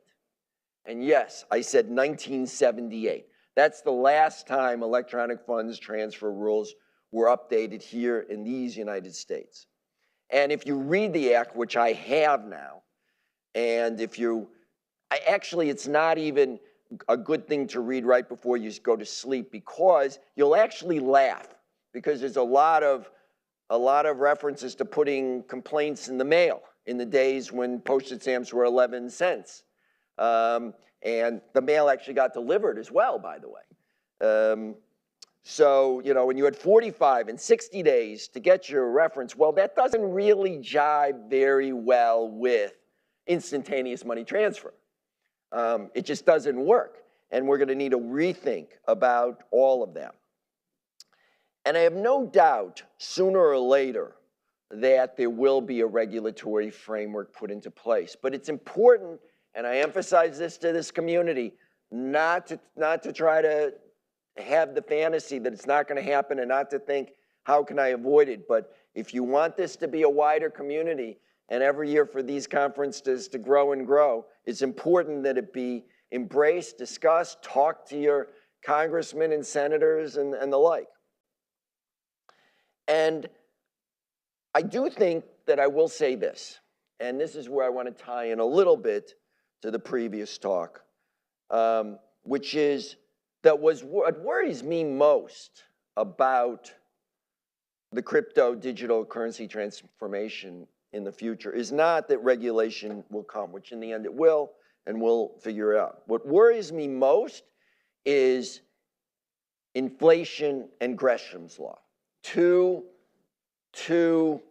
concepts that are, I don't want to say internal, but they've been throughout human history. And I don't have solutions to the issues that I'm going to raise here, so I'm putting it out there in a crowdsourced kind of way and having just people mull over it because there's a lot of thinking that needs to be done. Inflation is the ultimate destroyer of trust. It's the ultimate betrayer of trust. It destroys any sort, it destroys civilizations. I mean, we talked about it, the Roman Empire was mentioned before. The Roman Empire arguably really fell due to inflation. I don't need to tell you about the Weimar Republic and many, many other regimes that once they started to debase, that was the end of them. Something else came, not necessarily so good. The end of Terra Luna came when Luna circulation went from 725 million tokens on May 5th to 7 trillion tokens on May 13th. That's inflation. That would even make Zimbabwe's inflation look modest. And this sort of inflation is so destructive because it undermines basic trust of all of these instruments.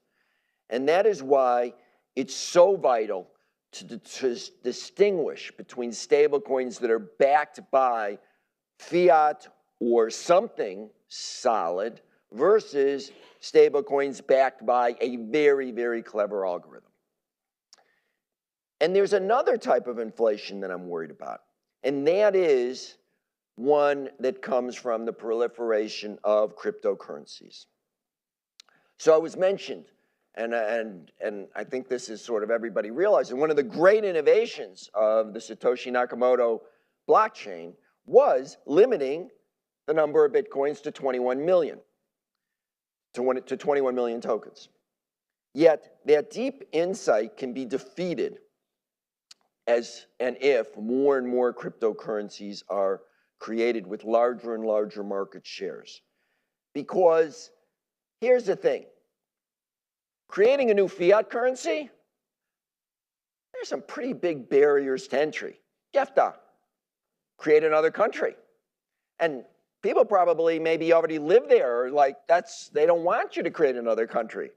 Now maybe you can do it in Antarctica and start another country, although that wouldn't be environmentally positive. That would be really bad for climate change. But not so easy. The barriers to entry on a fiat currency, really high. The barriers to entry on a new cryptocurrency, not so much. And it's not that you're creating more Bitcoins, but you're creating more substitute currencies. And there's probably economics professors in the room, one of which in the front row could probably explain substitute goods more succinctly than me and more cogently than me. But when you create something that's very similar, you can dilute the value of the original product. And to some degree, I think that's what's going on in cryptocurrency worlds, because there's really no substantial barrier to entry other than Paul saying, this is the best one, or someone else saying, that's the best one. There's not really any barriers to just introducing more and more of these currencies. So the Fed, and it was correctly noted, has printed so much currency that it's amazing. I mean, it had printed, before the great financial crisis, the Fed balance sheet was under $1 trillion. Now it's 11-ish trillion. The government debt has mushroomed and the like. But, and this is an important but, the Fed isn't starting a sister currency. They're working with the dollar. And hopefully they'll act swiftly enough. Hopefully we'll have the political will to limit the deflation of the dollar, or the inflation within the dollar. But they're not doing it with sister currencies. And that's critical. And that does give strength to fiat currencies. They're stuck with one. In a way, they're stuck with only Bitcoin, if you will. Now, they could mismanage it, and there's no limit, but they've got to deal with that one currency. And we all do to some degree. So where are we? We talked about how far, and you've seen charts on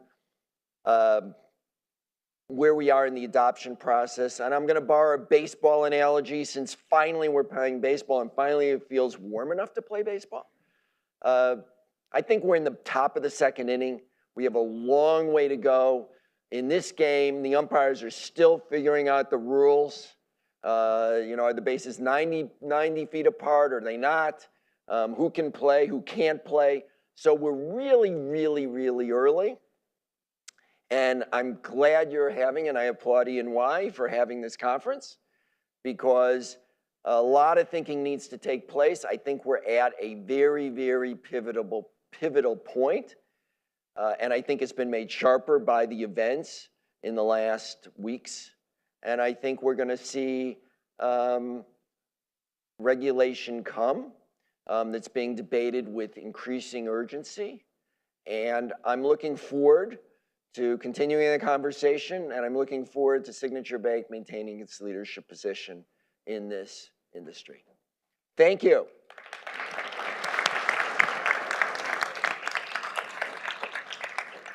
So as before, we have a few minutes for questions. So, and Anthony, it looks like you got one from the internet. I do. I have some from two questions kind of similar, so we'll go with Joff's question. The government does one of two things in a crisis: nothing, or it overreacts. How do we get the public sector regulations to be proactive rather than reactive? Well, I'm glad the questioner is not a cynic. So there's no question to some degree that happens. That's why I'm worried about overreaction. Non-reaction ain't going to happen. If there's a crisis, it's going to happen. I gave a lot of examples. There is a reaction. So getting out in front and creating and working with and influencing you as a community, legislators, in creating smart regulation that sets a groundwork that doesn't overly advantage or punish any group is critical. I'm going to be short because I see there are a number of questions, so I'll try to be short. I believe they were there first. So. Oh, thanks for sharing your thoughts. I had a question for you. So if you look at banking versus maybe traditional banking versus new modern sort of tech, crypto, let's say Coinbase, for example, how do you think traditional banking is positioned to accept that regulation and move into the crypto space versus like tech first enabled companies that are moving towards the regulated banking space, right? Like, is there one that has a certain advantage versus the other? I think people underestimate how regulated the banking world is from the outside. I mean, the amount of care that you have to have with putting in any system, the amount of checking, rechecking, triple checking, the amount of stress testing goes beyond sort of going from a test net to a production net. And so I think that banks have that natural advantage. Banks are slower. We're ponderous. I mean, I'm not gonna, I'm not gonna say that we can be as nimble as a fintech player. We can't be. But on the other end, that's a feature, not a bug of banking, because people want to know that, this institution is there, come hell or high water. So I think depending on how regulation happens, that financial institutions will be able to cope with that. I think it'll be a challenge for people who aren't recognizing it. At the same time, the regulators have said that, in some regulatory proposals, the president's working group actually said that stablecoins should only be issued through banks. So some people are going to have to jump in the deep end pretty quick. They're hugely smart people, much smarter than me in the fintech arena. I'm sure they're going to figure it out, but it's not going to be so easy. Hi, so I don't disagree with your call for regulation by any means. What my confusion is on the decoupling of privacy and on anonymity. Did I say that right? So that's a tough word. And I ask that because I think the essence of privacy is from that anonymity. And once you take that away, even if you protect it with some sort of legislature by any nature, the opportunities available to restrict, and it expands the capabilities against the individual. And the only point I would like to make is, could you further distinguish that difference between privacy and anonymity, and maybe expand on what kind of privacy you were referencing? Yeah. So look, I think the regulators, I think the issue is, if you buy that cup of coffee from the person sitting next to you, and you don't want anybody to know about it, you don't even want that person to know your name, and you don't really care what their name is, that's privacy. You should be able to conduct legal transactions privately, and it should be nobody's business but your own. You should have that right. On the other hand, if you bought drugs from that person next door, or you engaged in human trafficking, or you financed terrorism, or you did a whole host of bad stuff, then do you still have the right to privacy? Well, you may want to conduct your transactions privately, but some engine or some entity above needs to know that you transacted with that person and you were involved in human trafficking. And that's bad. So there's a difference between anonymity at a problematic level and privacy in a day-to-day level. I agree wholeheartedly. The only point I'm making, that if you have the ability to track those bad actors, you also have the ability to track the not bad actors. It's just that the potential's there. Yes, 100%. And I didn't do this, but I've talked before about the spectrum of privacy. You know, you can go from Monera to central bank digital currencies, where the federal government can know every action. They'll know not only that you bought that cup of coffee, but both of your names, both of your social security numbers, and you added sugar. You were diagnosed with pre-diabetes, so you better not. So maybe that sugar that you bought on the side should be voided. Maybe you shouldn't be allowed to do that. Yeah, next so thing you know, there's a big danger in going all the way to the other end. Your health insurance goes up because you're adding sugar to your coffee. Yeah, thank you. Excellent. Thank you so much. Okay, thank you. Thank you so much for coming. I really appreciate it. So that's the end of our first keynote series. For those of you here in the room, we have about 10 minutes for a break. For those of you watching online, and we have, I think, well over 1,000 people watching online, we have the second in our videos from ETH Finance. Thank you very much. Please, if you do decide to take a break, come back here in 7 minutes, because we are keeping to time for all the people who are watching online, and we're doing that quite strictly. Those were two incredible talks. I could have listened to another hour from each person. I wish we had that time today. So thank you all very much.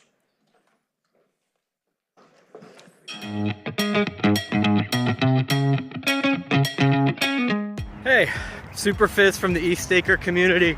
I got a message this morning from some guy named Paul, and he's like, hey, can you do a segment for like 3 or 5 minutes about the stuff you're like always talking about, cryptocurrency? And for me, that's decentralization, client diversity, community, stuff like that. And so I imagine this is going to be shown at some kind of workshop, and now is going to be the time to get drinks or like flirt with a hot person next to you. If they're serving beer, I would like one, please. But yeah, you're going to tune out, so I get to say whatever the hell I want. Can I say hell? I don't know. Yeah, so I want to talk about industry's role in decentralization for like really whatever 30 seconds I have left. Industry has a vested interest in turning profit, and that's cool. Like, I'm not against that. The real value of Ethereum is in decentralization. And so if as a part of industry, you're making money by centralizing Ethereum, then you're essentially hamstringing yourself. Not just yourself, but the whole community. And so when I talk to people in industry, I'm like, hey, yeah, make money, please. By all means, a heck of a lot of money. But while you're doing that, understand that underlying value of Ethereum is in decentralization. That means that you're not controlling a large amount of, like, yes, you're going to take profits, you're going to sell services and sell products, but Ethereum needs to be decentralized. When it comes to staking, when it comes to custody, those things are the foundational underpinnings of why people believe in this product. And so if while you're doing this thing with whatever you're doing, taking your break or whatever, I just want to encourage you to realize that decentralization is a fundamental value of the Ethereum network. It's not something that we just tacked on. It's something that if you're going to participate in this ecosystem, it's something you ought to hold valuable to, because it's where the ultimate value lies. So yeah, I don't know if I said this, I'm Super Fizz from the eStaker community, and I'm obsessed with decentralization. It's probably normal for you to ask yourself why I obsess about a decentralized network so much. The network really can run just fine on a few nodes. We can have governance by one entity, we can have a few operators, and the chain will run perfectly. It's not much different than a massively scaled MySQL database that processes millions of atomic transactions every second. Like, it's stable and secure. So why the big fuss about decentralization?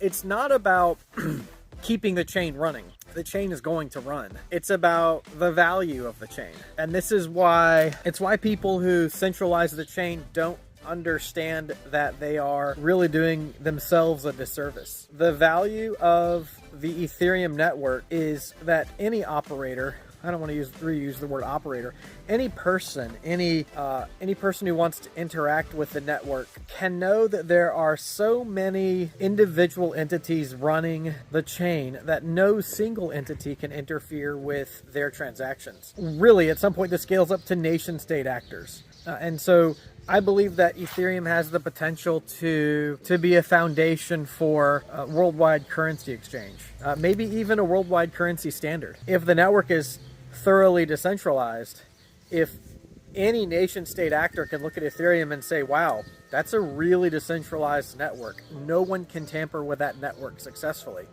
then they're more likely to maybe switch their national currency to the Ethereum network, or at least do transactions on that network. But if they look at the network and they say, well, sure, it runs well, but it's managed by a few single points of failure, then they're not likely at all to put nation-state business on the Ethereum chain. And at that point, we end up just kind of waiting for a new chain to develop that really is decentralized. At that point, the Ethereum network is a failed experiment. It's the reason I spend so much of my time trying to encourage people to put the value of the network above the temporary gain of, maybe getting 4% back for staking with a centralized service. You're not doing the network any favors. You're not even doing yourself any favors. What you can do to improve the quality of Ethereum is really make it a personal goal to decentralize the network further with your investments.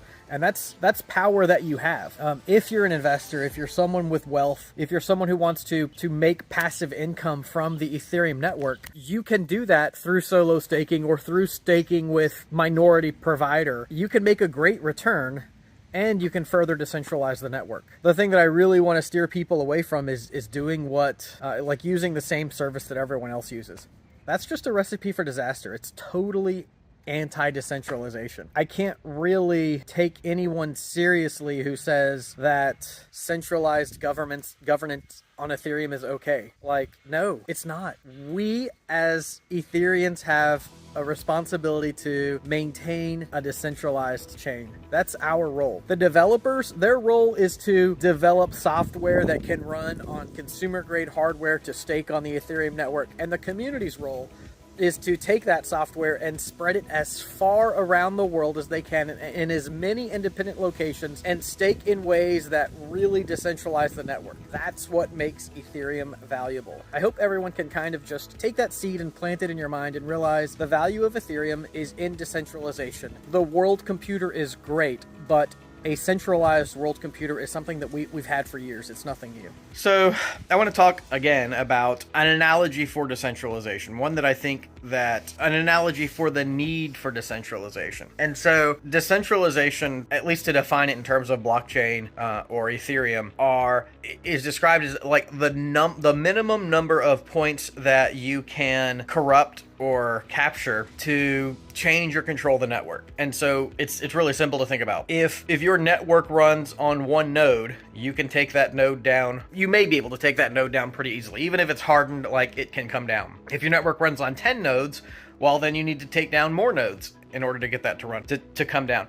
You've probably heard about the 51% attack. And so in traditional proof of work networks, if there are 10 nodes and you can take down 6 of them, then you can control the network. Proof of stake on the beacon chain has a higher threshold, that is 66%. So in that analogy of 10 nodes, you would need to take down 7 nodes in order to control the network. But regardless, it is the number of nodes you need to control in order. And to zoom out a little bit, decentralization isn't just node based. It's multi-layer based. So when we think about decentralization, we're not just thinking about the number of nodes. We're thinking about where those nodes are running. Like, are they running in different countries with different geopolitical governance?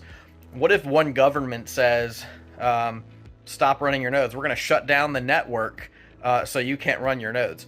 Then at that point, the centralization becomes, where are the nodes running? Are they running in countries where they're not going to be shut down? Or are they spread out around the world where even if some governments did shut it down, it would continue to work? We have what I like to call entity governance. So we have service providers on the beacon chain. Do those entities control a greater share of the validators or a greater share of the nodes than they should take responsibility for? You know, we have providers, Coinbase, Kraken, several other providers. The idea there is that those providers shouldn't grow so large that 2 or 3 of them could work together to control the network. So really 66% of control of the network is the magic number in Ethereum, but that's not really our goal. Our goal is much higher than that. We're looking for nodes spread so thinly over the globe that really no known or unknown centralization vector could take them down. And so to make it easier to conceptualize, I've been thinking about it in terms of getting hamburgers versus getting Rolex watches. And so if you want a hamburger, you can probably go to the grocery and get ingredients for a hamburger. You can go to a fast food provider like McDonald's, Burger King. It's easy to access a hamburger. And so hamburgers are pretty decentralized. That's great. So even if there was a massive tsunami that took out half of the world, there's still a high chance that you could get a hamburger. Recognizing there could be supply chain shortages, it could become more difficult to get a hamburger, but the likelihood is still high that hamburgers will be accessible. That's a decentralized network, and that's kind of the way that we want the beacon chain to work. Now if you contrast that with something like a Rolex watch. Rolex watches, they're very difficult to manufacture, they're very complex, and you have to go through specific vendors to get them. That's a pretty centralized delivery system. And it's nothing against Rolex. Of course, it's a high quality product, everybody wants it, but access to those is limited. If enough governments worked together, they could easily shut down the supply chain for Rolex watches. And the first thing someone's going to say is, well, Ethereum is cost prohibitive. It takes 32 Ether. That's $100,000. And I agree, but it is possible for people to gather 32 Ether and stake. And if they can't gather 32 Ether and stake, because I recognize it's a huge sum of money, there are providers. But what we need are a lot of providers that can give people to access to staking, $10 without having to go with one major provider who will centralize the network. Honestly, I'm not in love with the way that I conveyed the analogy, but it's really very simple. We want the provision of the Ethereum network to be spread thinly over the world so that everyone can access it. What we don't want is centralized control over the Ethereum network where a few people, vendors, governments, natural disasters could easily take down the network.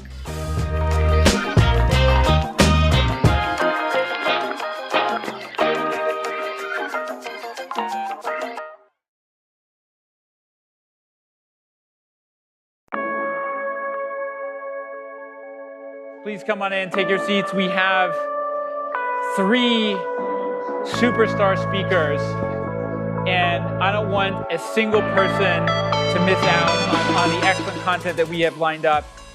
So I'm just gonna try to make sure we all are sitting down and we're able to appreciate this. We're doing this on time because, you know, there's a couple hundred of us in the room, but there's about 1,000 people who are watching online. So, you know, and the people who have paid for my OnlyFans have certain expectations. I should be so lucky. That's my backup career plan, is to start my own crypto investing advice OnlyFans and have 1,000 people watch the stream. But instead, we're just gonna have regular streaming today. We have coming up here, we are into the second series of 3 keynotes, and we have 3 really, really amazing speakers who are true visionaries and are bringing incredible insight. And I'm gonna introduce each one of them right now, just give you a little bit of a picture of what we're going to get to, and then I will come back up and we'll invite each one of them up on the stage as we go forward. So our first speaker is going to be Horace DeDieu. He is the founder of Asimco. He is the founder of Micromobility Industries. He's a partner at Relay Ventures. He's a fellow of the Christensen Institute. You get the idea. He is a well-practiced visionary in thinking about the future of industries and organizations. So he's going to start us off a discussion about kind of the vision of organizations and the future, and what job is the organization supposed to do. We're going to follow that up with somebody who is a true kind of superstar entrepreneur, which is Scott Moore, who is the co-founder of Gitcoin, right? And he, you know, when you think about the people who are actually embody the spirit of the blockchain ecosystem, the ethos that exists in this ecosystem, it would be very hard for me to think of somebody who would be a better fit to talk about public goods and how we fund public goods. And then finally, our third speaker in this series will be Justine Kumanensky. She is the head of strategy and governance at Rabbit Hole, and she's a member of the World Economic Forum's DAO Council. She is a doer. She is using DAOs to do investment business. So we have the vision of the future, we have the execution of DAOs for public goods, and we have the execution of DAOs for business investment. 3 incredible speakers back to back. We're going to start with Mr. Horace DeDieu. Horace, thank you so much. Welcome. Please come on up.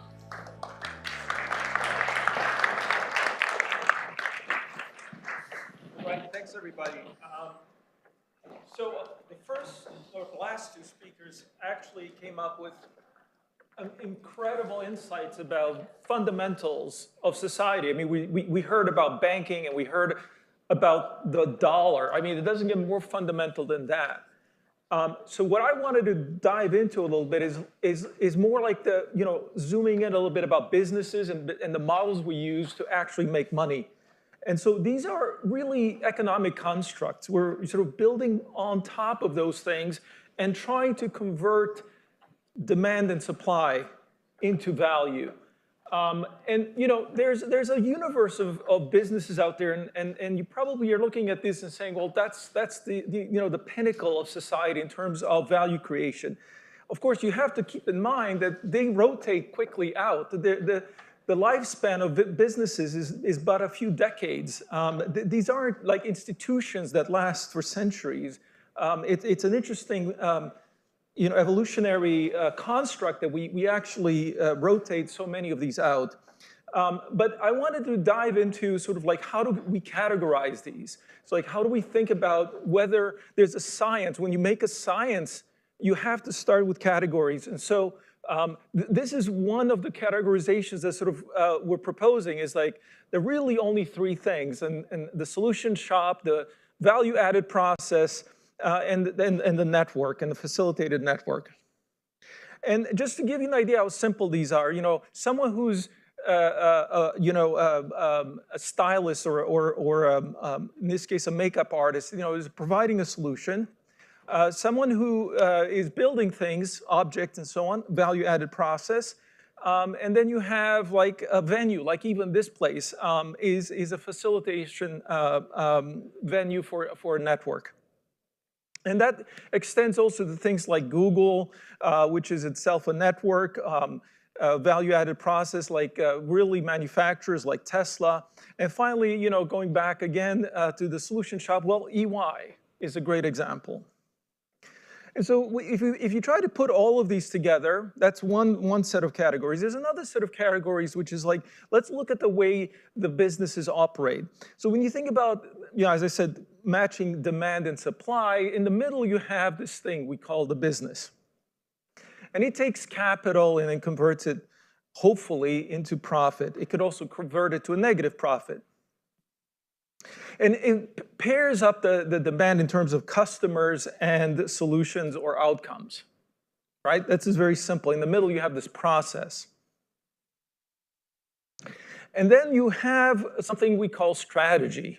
And strategy is the process of defining what your priorities are.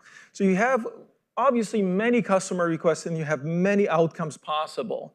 And so what a strategy is all about is management deciding how to prioritize these things, creating a process, deciding on which priorities to set for the requests and the outputs.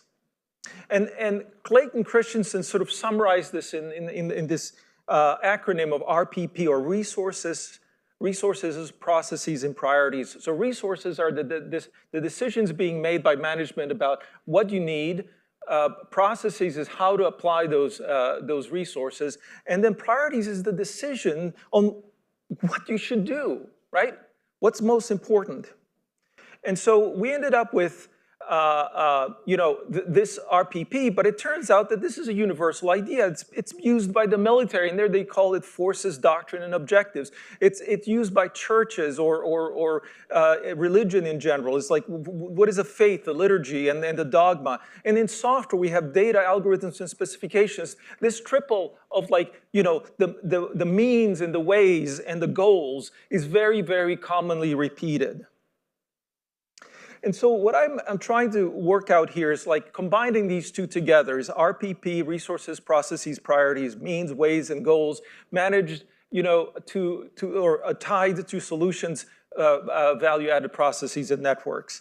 And then you can see, this is a generalization, of course. You can see how these, this matrix builds up over time. If you're in one of these types of businesses, this is how, typical resource management, process management, and priorities management. This is roughly the types of things you'll see. In manufacturing, for example, GIT, return on capital, all these questions are really the relevant ones. And you may not look at all of these if you're in one of these verticals. But generally, that's what we've seen for a century now in terms of management science. Management science is really trying to fill this matrix out. And of course, there could be multiple dimensions. I'm trying to just simplify as much as possible. And this became the element of strategies, like understanding these things. But there's a fourth dimension. And this is what's missing in a lot of the discussions in management schools, is that there's a lot of friction involved in all of this. The dimension of like, how do you tie all these together? And it goes without saying that we need these institutions we talk about. We need currencies, we need contracts, and we need the plumbing that connects these concepts together. And so today we saw how that is being challenged and being questioned, and we're asking for improvements. Now, of course, the whole computing revolution we've seen in the last 30 years or so has been about reducing friction, hasn't it? It isn't that anyone in management science has been discussing the value of IT. It was an afterthought, but IT came to be the most important industry in the world. And it came to be that all the things that we ended up with in terms of personal computing, in terms of mobile computing, in terms of communications, has come and bubbled up from that. So although management thinkers like to think about these great constructs, the reality is that things get built from the bottom up. And so the question, I think, today is exactly this new ideas around organizational constructs. The DAO, and notice this is in fine print because I don't know the answer yet. I don't think anyone does. But the proposition that the DAO offers, the contract without underwriting, principal agency without fiduciaries, trust without vouching, partnership and decentralization without intermediaries, all of these things are fundamental and would change fundamentally the question about how to tie things together in the business. That's why I think one of the aspects of this research, this work you're doing, is going to eventually bubble up into the management and the business schools that we all are counting on to build the next generations of businesses. So can we encode with smart contracts what is effectively resources, processes, and priorities in order to build the solution shops, the value-added networks, and the facilitated networks, the value-added processes and the facilitated networks of the future? This is why, as I said in the beginning, these are the businesses that we look up to today. But they'll rotate out. Within a few decades, there'll be a new set. And those might be built differently. And that's what this is all about. That's how I see things. So thanks. And we'll take questions if there's any afterwards. Thank you very much. So I think what we're going to do is we'll allow Horace to take a seat. I'm going to invite up Scott, the co-founder of Gitcoin, and we'll have your presentation, we'll have the chat with Justine, and then we'll have time for questions for everybody. So Scott, thank you so much for coming. Thank you.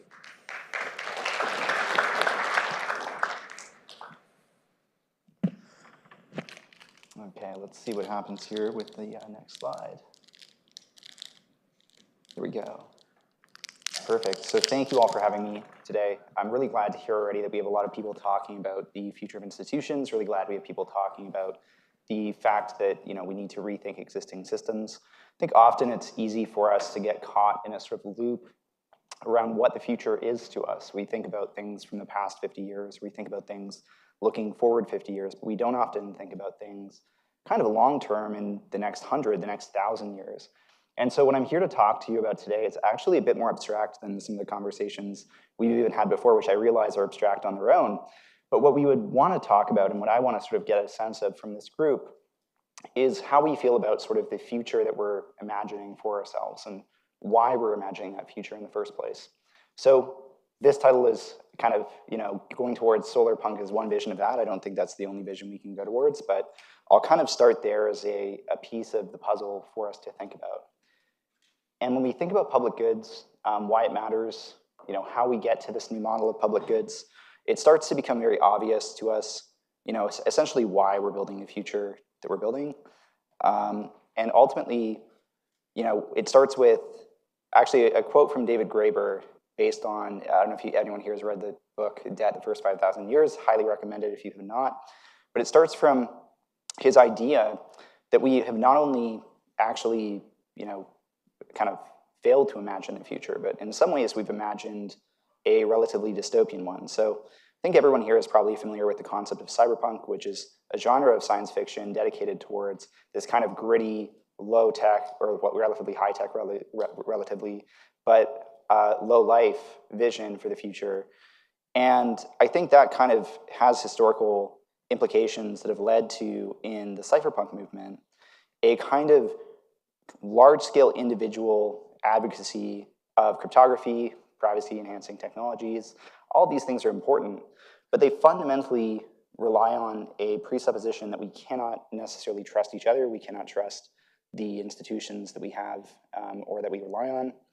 And I think this is actually fundamentally misguided on its own. I think that there is a way for us to bridge sort of the ideas of the cypherpunk revolution in the early 90s into what I would call sort of a more solarpunk future. And solarpunk is an art movement that actually arose quite a bit after the cypherpunk movement, even in the 90s.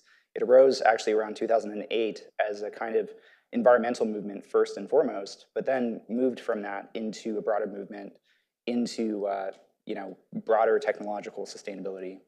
And the goal is essentially this. So while cyberpunk imagines essentially a dystopian future, again, one that is sort of worse than the lack of imagination that Graeber might have talked about, cypherpunk kind of continues that journey, and solarpunk expands it and then recombines the pieces into a synthesis of environment and technology.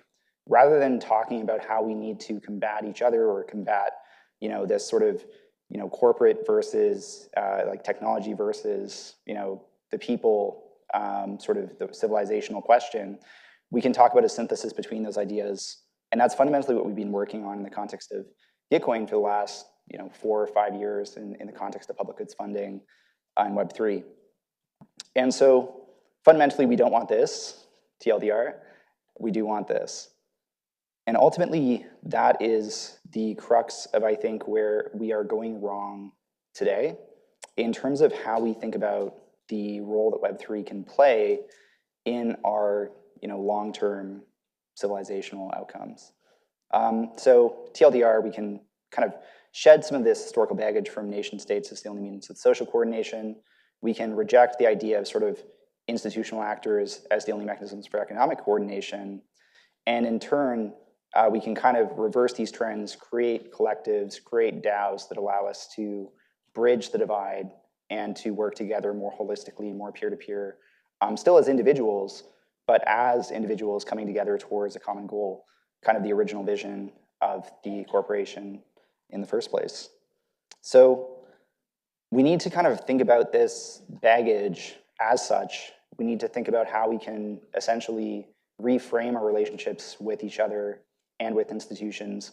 But I don't think we should necessarily discard those things entirely. And that's kind of the nuance that I'm getting at with the solarpunk vision.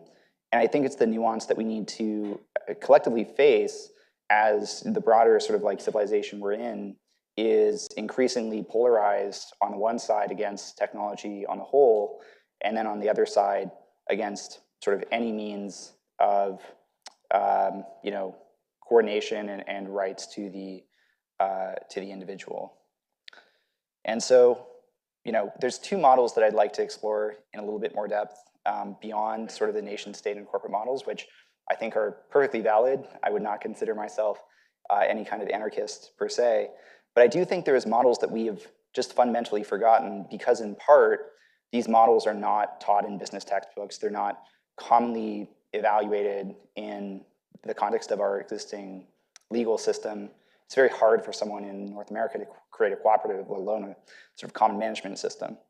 And what Ostrom, in about 2012, won the Nobel Prize for was this idea of common pool resource management set on kind of 8 principles. So I'm not going to go into them in full depth, but essentially the goal is that you create these nested structures of very local rules, which are participatory, which build accountability once set, and which are gradually kind of tested and improved via conflict resolution.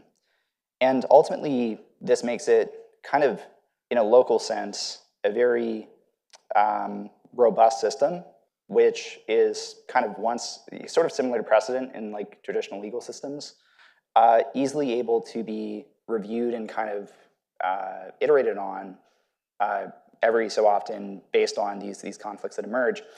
Because that happens in a local context, and because you are testing it in a very kind of incremental way versus applying it across such a broad population, you have the ability to slowly nest these layers of basically local rules into a global system.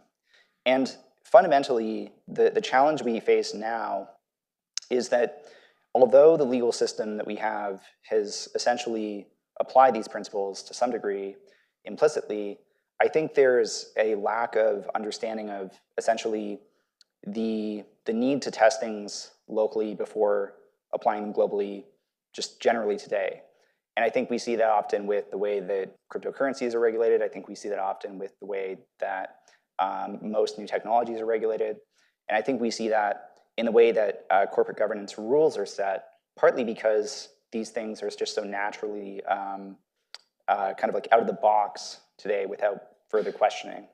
And so I'm not suggesting that every organization should be, a commons kind of management system, but I do think it's important for us to explore this in the same way that we might explore setting up an LLC or running basically a local cooperative. And speaking of cooperatives, we also have the Rochedale principles, which are a little bit older than 2012. Approximately 1848, I think, was when they were first instantiated. And we do have these principles today. So I won't dwell on these quite as much as the commons management principles. But I do think it's important for us to consider what it might look like for us to build organizations within this context. And DAOs, of course, often fulfill this principle of being voluntary, being open membership, creating participatory processes for decisions. You'll notice that's a commonality between the two models, and ensuring that basically everyone has skin in the game through the process of giving membership via tokens or rights into the organization, which share the utility and power the governance of the network. So fundamentally, the principles here are principles that have existed for a very long time. They're principles that have been tried and true. They're just for some reason principles that we have not broadly adopted at a national or global level. And so I think fundamentally we need to think about these two models as just examples, but I do think we need to be considerate of essentially how we build more systems like this as we start to build more DAOs. One of the biggest benefits, which I'll just note quickly, is that these produce positive externalities. So effectively, you have the ability to generate new forms of economic value for the community in a cooperative context, just as you might essentially build in a company, but with those values, with that externality being captured by the entire DAO and community as well. So great, why hasn't this really scaled? Why do we keep repeating the same models? Well, it is complicated. Effectively, there is this concept of the tragedy of the commons, which Ostrom won the Nobel Prize for, kind of partly disproving in 2012. But regardless of that, the relationships at scale are still very complicated. So essentially, network effects, relationships grow exponentially as the number of people scales. And then Dunbar's number takes effect, which means that after about 150 people, you start to lose a deep connection with your sort of like local tribe. And what that means in process is that we lose this sense of solidarity, this sense of connection. And so naturally, when we think about sort of Ostrom's principles, cooperative principles, it gets very hard to manage those when you don't have a sense of deep trust and deep kind of like belonging with the people that you're working with or that you're connected to. And so there's a need to think about in the context of DAOs, essentially, how do we use the tools that we have now for global coordination, for cooperative currencies, for new incentive mechanisms, and so forth, to actually solve some of those problems at scale. And essentially, there's a few organizations beyond Gitcoin that I just want to shout out to that are doing a little bit of writing on this front, which I would highly recommend people read. One is Versus, which has written a great set of principles for kind of plural property management.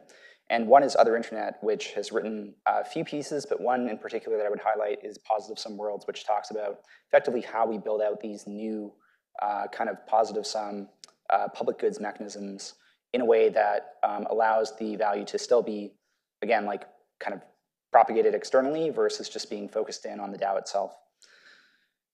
And ultimately, this requires us to reframe public goods in some sense. This is showing up a bit differently here on my slides, but in short, I think everyone knows this. Mankiw, I think, is the originator of this definition of public goods, but non-excludability and non-rivalry are the two concepts that effectively define what a public good is. So clean air is something that you cannot exclude someone from. You cannot compete for clean air necessarily in most contexts. You'll notice, by the way, with all these definitions, one thing that we'll get to is that essentially public goods are context dependent. So a road is public to a given, locality, a given nation state, but if you're not allowed into that country, obviously you can't access the road.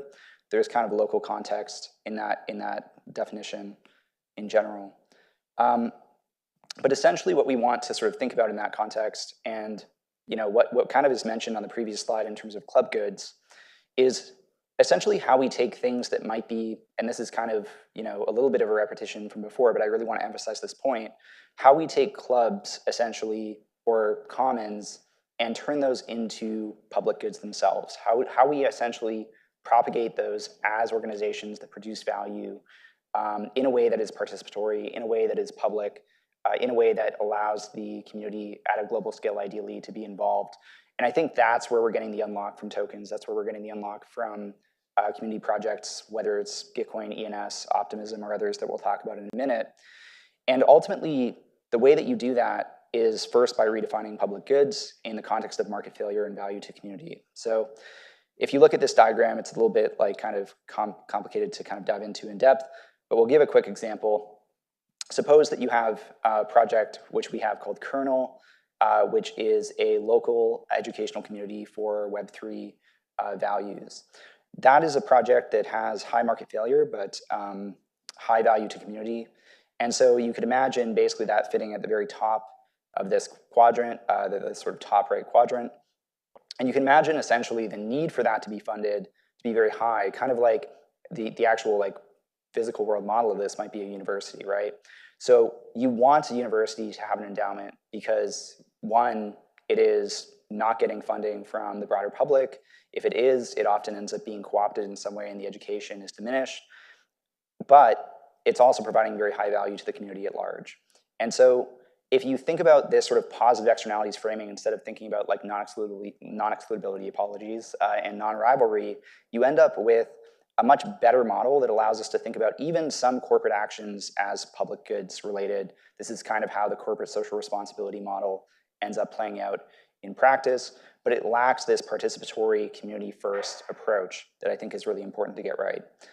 So Web3 is just fundamentally more than just speculative casinos. It is more than just kind of, Ponzi TM games. It is also real value to solve longstanding inequalities through effectively regen economics. And that's just kind of my view personally. It's what we've been trying to explore on the Gitcoin side for several years now. And it's where I think most of the ecosystem narratively is going. And I think it's what's important for this group to sort of understand just broadly in terms of how we actually long-term build these systems. So if anyone here is working on a side blockchain project, just think about these values in that context. And so I did say I would mention some more tangible examples. This is very abstract so far, so thank you for bearing with me. But ultimately, there's sort of 4 categories of projects that I'm personally very excited about right now. One of them is ENS, which is focused principally on kind of identity and digital signatures in the context of local communities, in this case, the Ethereum community. And then one of them is decentralized storage, and I'll kind of mention these 2 separately before I dive into the governance and funding pieces, which are more sort of directly my focus day to day. So digital signatures are effectively valuable because we currently rely on identities that are largely held by centralized actors. We have Google and Facebook Auth. We have all these different models for kind of distributing ourselves across the internet and finding ways to kind of tag ourselves in different parts of the internet and online just generally. But we don't have ways to do that in a kind of free and open way. We certainly don't have ways to do that where we have full control over the tools that we're using. And we also run into the problem that at any point, these things could be taken away and just effectively used against us in ways that we didn't necessarily intend.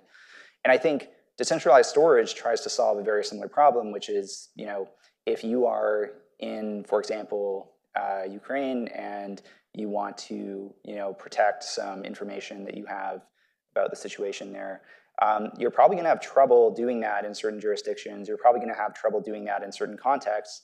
But with decentralized storage, there's no one that can tell you that you cannot store this information or use this in a way that will positively impact your community. That is kind of going back to Ostrom, the localist principle. Anyone can use this locally in the way that they want to. They can use it independent of anyone else. And they can do this in a way that eventually, through kind of shared rule setting, leads to this sort of like global nested context being built. On the funding and modular tooling piece, I think that these are actually, for me, particularly important just because we don't have really clear ways to build these DAOs, these organizations at scale yet. I would say we're still very early on in that process. For Gitcoin, we use something called Governor Alpha. There's now Governor Bravo. These are like just modules effectively for managing a large-scale token community. But Gnosis, Zodiac in particular, is doing a very good job of building more modular governance tooling that anyone can kind of start to build out on their own and piece together for DAOs that might have very, very different contextual needs. Public goods funding, of course, global funding is not something that's really available for open source software. It's not something that's very available for the climate. We've had 26 years of climate summits with the UN. I'm not sure what really happened in those 26 years. I think that ultimately there's a need to think about how we're just broadly coordinating at scale and a need to do that independently through these collective groups. And I will not go too far into these because I know I am very close to time. But in short, quadratic funding is the way that we personally focused on that global value creation and public goods funding.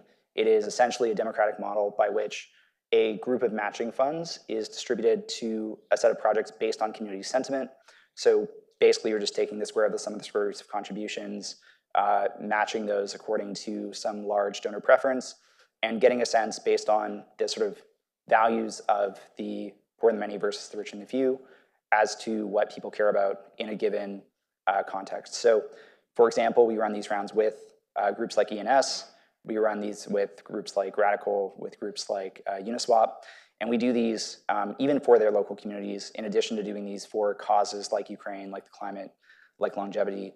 And we've done about 13 of these so far. The 14th will be coming up quite soon. But the goal is the same as what we talked about at the beginning, which is how do we create these local nested public goods kind of circles that end up not just benefiting the projects themselves and the communities they're in, but also benefit these broader kind of global systems that we all rely on. So open source software is kind of a great example of this. If you fund all these little modules, all these small maintainers, eventually those things add up to billions and billions of dollars of economic value. I think open source software is valued at somewhere like $500 billion right now, which, I mean, it's really just from some person in the 80s that decided, like, I'm gonna start, maybe playing around with some tools here.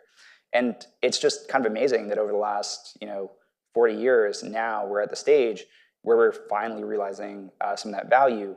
But ultimately, there's no reason that we had to go that way. It took a lot of work from people starting to talk about that value, people starting to pay attention to that value. And that is fundamentally where I think it's very important for us to continue to go. So we can choose to build a more solar-punk future. I will end things there to make sure that Paul is able to stick on time. But thank you all so much for having me, and enjoy the rest of the day. Thank you. If you want to take a seat next to Horace and take your phone. So just first of all, thank you very much, Scott. So one of the things I really love is you've thought the thoughts, you've talked the talk, and you're actually doing the work, right? And I think, just give me a sense, like, so far, how much has Gitcoin given out for public goods? I think in the range of 60 million approximately to date. We're aiming to actually hit closer to 100 million by the end of the year. So we're well on our way. But I do think, at the end, if we're talking about $500 billion of economic value in open source software, we should be really starting to fund in the billions. So we're actually in the point of our DAO, which I know, there's a lot of actually organizational structure stuff to dive into at some point in another talk at another time. But a lot of that is actually us just refactoring and building kind of more scalable processes and protocols in the context of Gitcoin grants, which is the quadratic funding tool that we're using. But for now, 60 million is where we've started. That's pretty good. That will make you one of the biggest funders. Now I want to bring up Justine Humanansky. She is our third and final panelist, and Justine and I are going to have this as a conversation. So if you want to take a seat right there, I've got some questions lined up, and then we will have some time for questions from the audience. So one of the reasons I really wanted to have you here, Justine, is I think what you're doing is amazing. So we've had to talk about the theory, we've had to talk about public service. You are using DAOs to build the business. So just tell us, what are you doing? Because it's incredibly interesting. Sure. So like any good Web3 contributor, I work for a lot of different DAOs. So I'm head of DAO strategy at a company called Rabbit Hole. So we're a Series A company that guides people through Web3. We're a centralized US-based C Corp right now and want to become a DAO over time. So I help them think through that process. To back up a little bit, a DAO is basically a mechanism for collective ownership and collective decision making. A DAO can accomplish a wide variety of goals. Like I just described, you can have a DAO that's built around a protocol or a product. You can have a DAO that facilitates investing or funding of public goods. You can do kind of any goal you want to accomplish with them. So I also contribute to the governance of 9 other DAOs. Governance is the process by which you make decisions collectively. And I'm also a core member of a DAO called Komorebi Collective, which funds female and non-binary crypto founders. So how did you end up down this path, right? I don't think people just end up running like half a dozen different organizations by accident. So just tell us a little bit of like what were the steps where you suddenly found yourself kind of contributing to the governance of half a dozen different, completely new forms of organization. Sure. So I got into crypto originally. I was an equity research analyst at Barclays, and my sector was large cap internet. So I had been aware of Bitcoin, but in 2017, I started to look into Ethereum and saw this more as a platform upon which you could build applications, and saw it more similar to an internet than a monetary currency. And that's when I went down the rabbit hole. I started to become fascinated with DAOs actually a year ago when I was asked to join Komorebi Collective, and then actually spun up a DAO. I helped Berkeley mint the first NFT that represented a Nobel Prize winning invention disclosure, and then created a DAO of Berkeley alumni, which then purchased that NFT using the DAO. And so kind of by actually participating, understood the power of this vehicle. I was equity research analyst, but I was also a venture investor for 3 years. And so, yeah, it was kind of immediate, the differences. So what are the big differences? Like, you went from a very traditional venture investing and business investing, where it's a relatively closed shop. You make decisions with a bunch of people that you probably see face-to-face or used to see face-to-face on a regular basis. What's different about setting up a DAO? Like, how is that different? Is it better? Is it worse? Start to help us, like, from a practical standpoint, how is life different when you're investing in it through a DAO rather than a traditional fund? Sure, so I'll speak to how Komorebi works. It's a little hard to talk about DAOs in generalities because you can set them up in many different ways, but we're 38 members, 5 to 6 are core members. You can think of core members as a GP, and you can think as the rest of the members as the LP. Everybody contributed amount of capital, and they have kind of pro rata rights based on the amount of capital that they provided. But every member has one vote in terms of decision making. So the way we're set up is the core members do the diligence and put forward investment recommendations, and then everybody in the DAO gets to vote. So you have a level of transparency that's different than if you're an LP in a traditional fund. You have transparency into the full pipeline of deals. You also get a vote on what gets funded and doesn't get funded. And you can also see the bank account, basically. It's a Gnosis multi-signature wallet, so you can see when the funds are being transferred, where they're being transferred, what the remaining balance is, so you know how much capital has been deployed, et cetera. So do you think that the DAO makes different investment decisions than, say, you would have as a VC? I see. So another advantage of a DAO is you have 38 members that are sourcing deals. So for the 5 or 6 due diligence, but you get kind of the sourcing of the entire network, and then the expertise of the full network too. So if we have 38 members, some of them are prominent founders that have built protocols before. So if let's say we're evaluating a lending protocol investment, and you have a founder that's built one of those, you're gonna have better diligence. It's just like wisdom of the crowd, knowledge of the collective that you can leverage. So is it the wisdom of the crowds, or is it like mob rule, right? Like, you know, in business, you know, sometimes you see like the loudest voice in the room, which is often me, it kind of can sway the discussion. So does being online, just having a DAO and everybody having a vote, does that change the dynamic? So it depends on how effective of a governance process you have, right? So you can design the way you make decisions in a bunch of different ways. And so if you have an effective governance process, then you can make decisions well and quickly. If you don't, then it will be chaotic. Now, Scott referenced Dunbar's number, right? We seem to be able to manage 150 people or so. Is that true online? Do you feel like there's an upper limit to like core DAO membership size that's gonna impact how you think about scaling? Yeah, so I'm in DAOs that are as small as 30-something people and DAOs that are thousands of people. What you want to do is basically localize decision making, so not every person is voting on every decision. They might be very low context on certain things, and so you want to have the highest context people voting on things that are relevant to what they're doing in the DAO. And so that way you can scale it. And how does that work? Do you limit who can make decisions, or is there a model of like delegating your voting authority? What are the mechanisms that you've seen to kind of manage that scaling process? There's a bunch of different ways you can design this, but yeah, you can delegate your tokens just like you can basically do proxy voting to parties that you trust to make decisions for you. Or you can have basically divide the DAO up into different groups, and then the only people that are relevant to a certain kind of subgroup will vote on things that affect that subgroup directly. It's different ways.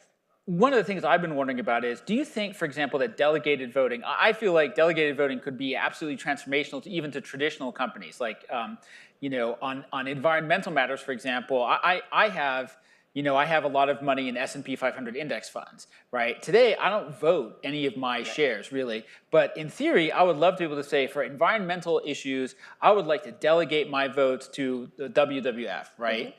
World Wildlife, not wrestling. And for other issues, I want to delegate to an activist investor, for example. So do you think that we're going to take these ideas from DAOs? Are they going to kind of infect the global business ecosystem? So this is what we were doing at Rabbit Hole. So we have a treasury with different tokens from the protocols that we work with. And we were doing what's called meta governance, which is exactly what you were saying, being a delegate as a DAO and participating in the governance of other DAOs. So that's why I was participating in governance for 9 other protocols. Our users could delegate to us to vote on their behalf, and we were representing the voice of everyday users and voting in a way that would promote this sustainability of the protocols over the long term. You have other meta-governance initiatives that vote in different ways. In a way, it's like a political party, right, where if you are aligned with the way that they're going to vote, you could delegate your vote to them. Now, one of the things that one of the DAOs, maybe more than one of the DAOs that you're working on is it's a sort of targeted DAO for investment. I think it's at women and BIPOC-owned businesses, right? And I think this is something that traditional investment community has struggled with for a long, long time, which is how do we direct funds to groups that have not historically had access to those funds, but we can assume are just as good as coming up with good business ideas. Like, does the DAO model of community-directed investing, is it different? Does it work better? Like, what's your lesson experience, with that sort of much more targeted, community-focused kind of investment model? Yeah, so for context, the reason that we have this mission as the DAO is there's twice as many men as women that have invested or traded in cryptocurrency. I believe, according to the Street, 5% of crypto startups are founded by women. We know as of 2021, according to Bloomberg, only 2% of venture dollars go to female-founded companies. You also have a problem on the GP LP side, so I think it's 65% of check writers at venture funds are, 65% of venture funds have no female check writers. And there's also a problem on the LP side. So the DAO kind of addresses the issue from all those angles, and that the membership is made up primarily of female or non-binary LPs. All 5 core members are women. And then we tend to have a network that's closer to the founders in the space that are also women. So trying to find those founders and make sure they get the funding that they should get. Now, is it too early? I don't know, how old is this fund? A year. A year. So it's probably, I know you mentioned you're raising money for another one, and yeah. It's probably too early to start looking at data. But one of the things that I think has plagued the venture industry for a long time is survivorship bias, right? Everyone says that their investments turned out great, but that's because they buried all the corpses, right? It makes it really hard, the blockchain makes it really hard to bury the corpses. Do you think we're headed for a new era of like investment transparency? Yeah, I mean, I think the transparency in DAOs is transformational. It's one of the most striking differences in the DAOs that I'm a part of. So you can go to Komorebi's address on Etherscan and see exactly what we've invested in. You could calculate the returns yourself if you wanted to. And what's been, if you would say, what are the 1 or 2 biggest problems that you've encountered along the way? Like if you were to, as you start, I assume like every year or 2 you're building a new set of DAOs, right? Do you keep this list in your head of like, okay, last time we tried X and it didn't work out great. What are the things at the top of your list of like, I wish there were better tools, or I want to see something happen a little bit differently? Yeah, DAOs are kind of evolving every day as a structure, but also the way that we design them. And it's still, I would say, experimental. So people are trying things and learning, okay, this doesn't work, this design might be better. So it's kind of a daily learning process, I would say. One thing that's interesting with investment DAOs on the transparency side is some founders don't want to pitch us until the very end of their round, because if you pitch a DAO of 38 people, it's really hard to keep that deal quiet. So that's one aspect where the transparency can create, a different dynamic. And then the other issue is you have this amazing collective, but you have to do a lot of work to keep the community engaged and actually activate the people that are in your network so that they're providing value.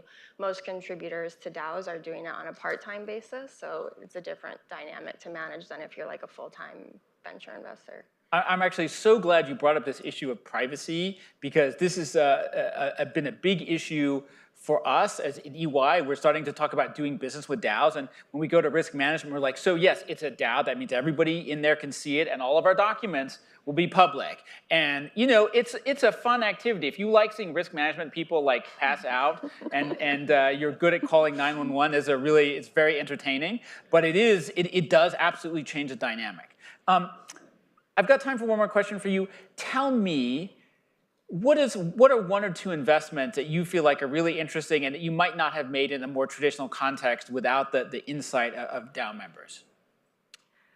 So probably won't call out specific names, but I do think that companies that are DAOs themselves are more likely and better set up to take money from an investor that's a DAO. So that's one thing. And then founders are really, I think, eager to work with us. One, because of the network we have and kind of who the members or the LPs are. And then two, because we can more easily connect them with the other founders. So you have this like support network of female and non-binary founders in crypto. And that's a small community right now. We're trying to grow it, but at least they can kind of connect by being part of the DAO. Fantastic. Excellent. So Justine, thank you so much. That was amazing. Your work is brilliant. I'm super interested in seeing where this goes. Thank you. Awesome. Thank you. So,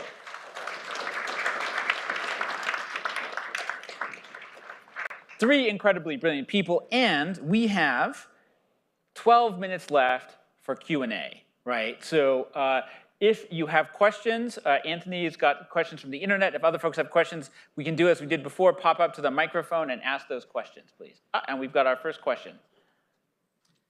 Thank you for all the education, I guess is the way I'm going to say it. My question is that as you see traditional organizations, and one of the photos that I think, of course, you put up there, or one of the logos was Tesla.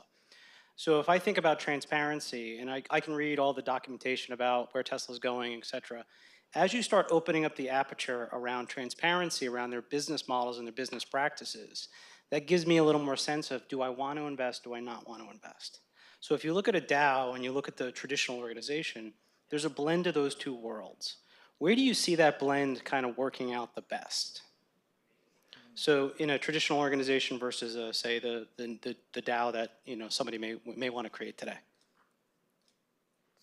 Maybe you want to try that one first, Horace?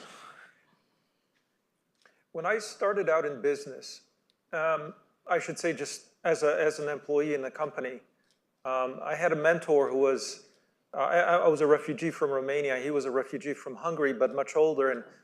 And I said to him, I don't understand how decisions are being made here. You know, I was working in a company that was called at the time GTE, and now it's part of Verizon.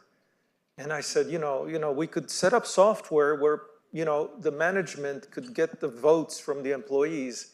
And he said, Horace, I know you come from Romania, which wasn't the most democratic country. He said, but a company is not a democracy. A company is a dictatorship. You have to remember this as you go forward. And I have been remembering this ever since. We have to understand at what point do we create these boundaries between, like the question was, information and transparency and decision-making, whether it's collective or individual. Where is the boundary layer between the fiduciary responsibility of management? Now, I don't have an answer, but the tools that we're developing will allow the shifting to happen. And society and organizations will find the boundary. But without the tools, we can't shift that boundary. That's the key experiment that's going on. I hope that helps. Scott or Justine, did you want to add to that? Sure, yeah. Well, just quickly, I know we have a lot of questions coming up here. I would just echo that. I think it's very important to have this experimentation. I think, again, as I sort of talked about, there's a lot of different models that we have not pursued. Many of those models will not work, right? I mean, I don't think that we're going to find like 1,000 different models that are going to play out perfectly, but I think it's very important for us to run those experiments. You even see in Web 2, like a lot of companies starting to experiment with these different tools around internal employee engagement and decision making in various kind of sub-working groups or different like kind of departments. I think there's various ways that we can even learn from those in the context of Web3 and start to iterate on the way that even large organizations can experiment with DAOs as internal structures to start before they start experimenting with totally refactoring their entire organization. Yeah, I would say every DAO is trying to find the balance between transparency and privacy, structure and emergence, and it's this like delicate point that we're just experimenting to figure out where that point is. Fantastic. I can't resist adding that one of my early mentors told me that corporations are dictatorships tempered by assassination. Yeah, so my understanding of DAOs is in its infancy. And I think the thing that I'm starting to realize is a DAO itself would just be like another word for government in the sense that you could have a democracy or a dictatorship. Because I've always thought about DAO like this populist, but that's only if it's coded as populist and not. And thank you, just from your head nods, I got my questions answered. And the follow-up to that was, if you were to found a DAO with certain values and principles, how are you able to uphold that, maybe through a pass-through of leadership? Is there ways to code that in? Or if it's not there yet, what kind of things are being explored for that legacy aspect? Thank you. Well, my answer is very much related to Ostrom. I think it's very good to start locally, to start small, slowly build up groups that have aligned goals, aligned incentives, and then slowly start to merge them or collect them together in ways that allow them to facilitate coordination between each other. I think you can do that in many ways. Each of those groups could even be modeled or run in different ways. So for example, for Gitcoin, we have many different work streams that are operating in the DAO itself. Each of those work streams has different operating principles and different models, but they have the same mission because we have an overarching kind of, I guess, mostly from Iwaki in public often, overarching set of values, overarching principles that we're guided by. But I think ultimately, there's many ways to do it. I have seen many DAOs, to the point earlier, function with a very small leadership team as a starting point, being relatively non-participatory to start. And I don't think that's necessarily a bad way to begin, but I think our end game should be that we have this sort of Ostrom model where there is a sort of form of participatory democracy. So. Some questions from the live stream. First one, do you see DAO structures as being used mostly in the nonprofit community versus businesses that are trying to make profits and grow shareholder value? I'm going to guess that's for Scott and Justine.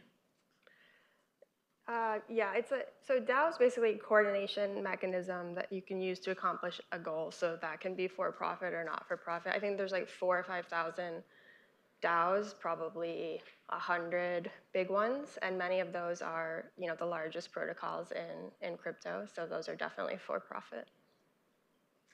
Yeah, I think it's very possible to have DAOs that are collecting revenue or collecting fees. I mean, there's the goal of, I would assume at some point, Uniswap might want to be able to accrue value to the DAO that way. I don't know that that's something that is currently on their radar, but I don't think there's a bad, sustainability is not itself a bad thing. I think it's actually critical for getting anywhere with any organization. And I think that we often run into the problem of essentially, calling profit out as a bad thing. And so despite, I tend to be much more on the, participatory democratic side of things, but I don't think we should be considering anything like profit bad. The question is, does that profit produce positive externalities for the rest of the community, the rest of the world, or does it create effectively negative externalities or something kind of in between where it's just it's either not worth the effort because the externalities are so minimal, or it's absolutely not something that should be pursued because the externalities are so abhorrent. But I think there's many, many companies, some of which were listed, I think, even in one of the previous presentations, that I think would absolutely be considered as producing those positive externalities. And so maybe I can also offer a suggestion. In the dichotomy that Clayton Christensen created was between disruptive innovation and sustaining innovation. Now, sustaining is not a bad word. It's in fact a very positive word, and it's 80% or more of the world, actually, probably more. Maybe the distinction to be made is whether we use consensus for sustaining, and then we use leadership and singular vision, and perhaps a contrary vision or a opposing vision of a single individual for disruption. And society has typically, balanced these two. Without creative destruction, we don't get this disruption. And without sustaining, well, there's nothing to build on at all. So that might be a helpful dichotomy. All right, got the question in person, and then we can go back to the...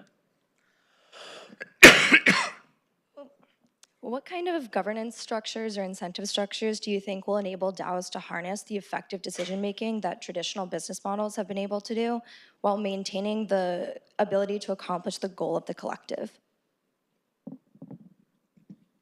I'm happy to start. I think for me, honestly, there's a lot to learn from even just traditional business models in the context of, for example, creating working groups, creating, effectively when we're talking about Ostrom style, like nested commons, there's no reason that can't be effectively similar to a department. I think the challenge with the model, it typically ends up being that with traditional businesses, you end up with, I think, a lot of, you really are banking on the leader being someone that is going to take you in the right direction.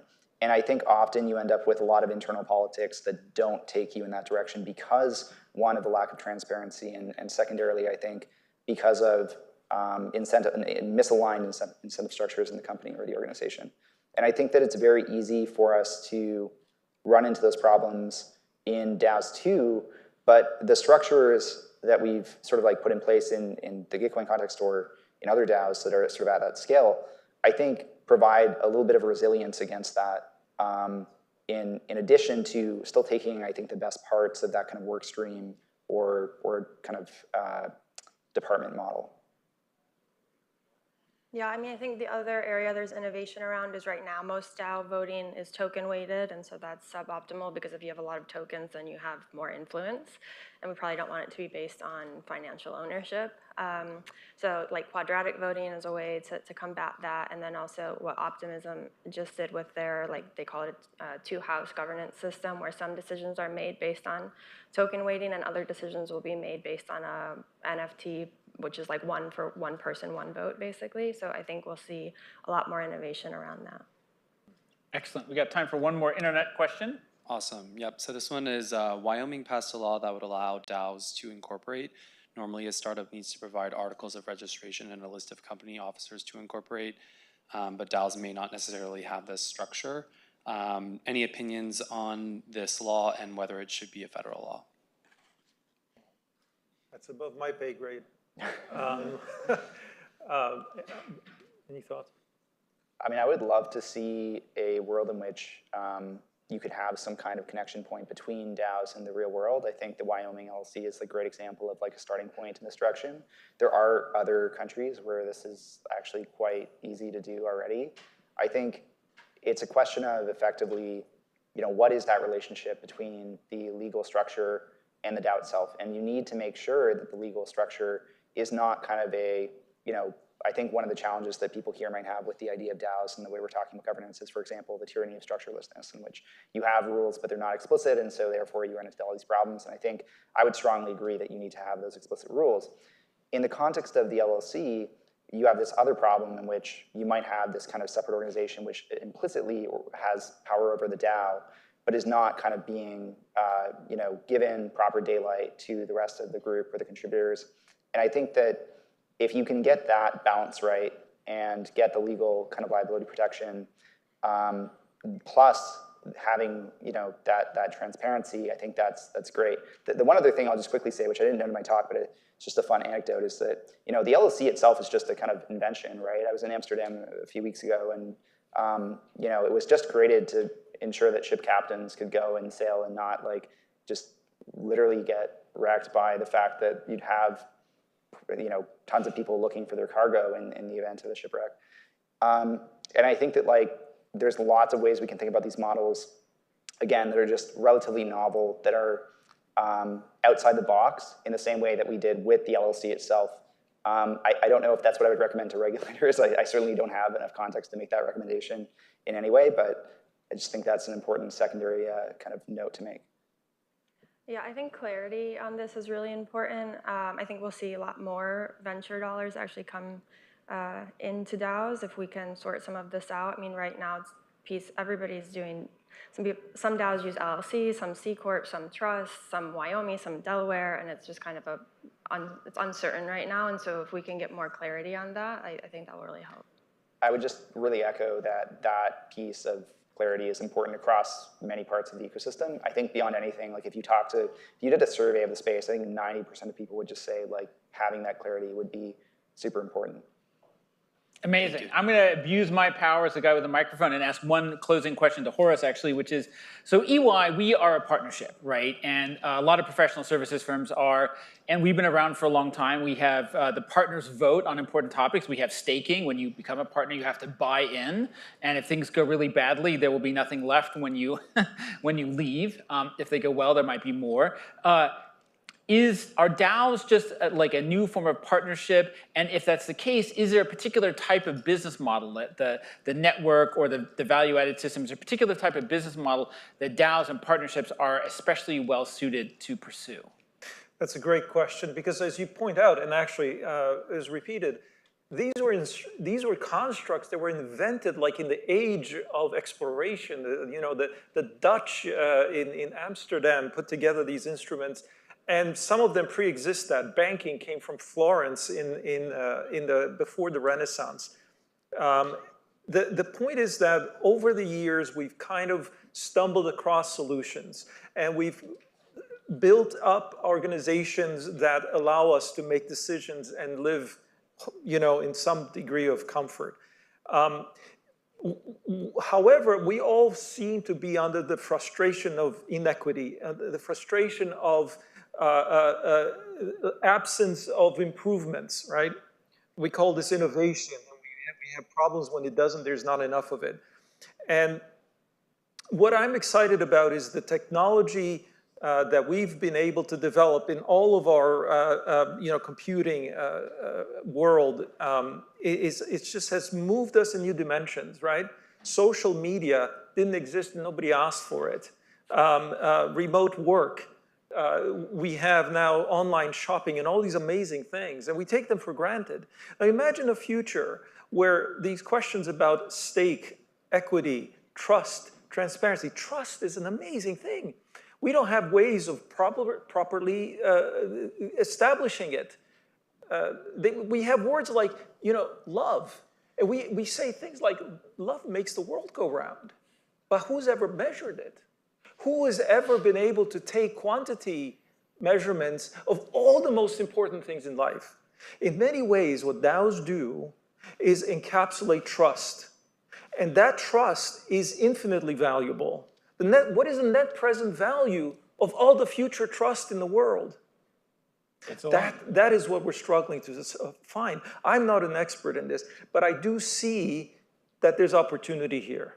And so I'm sorry I don't answer your question precisely, but I would only say that there's hope and faith based on history that we will solve some of these problems and we'll move forward.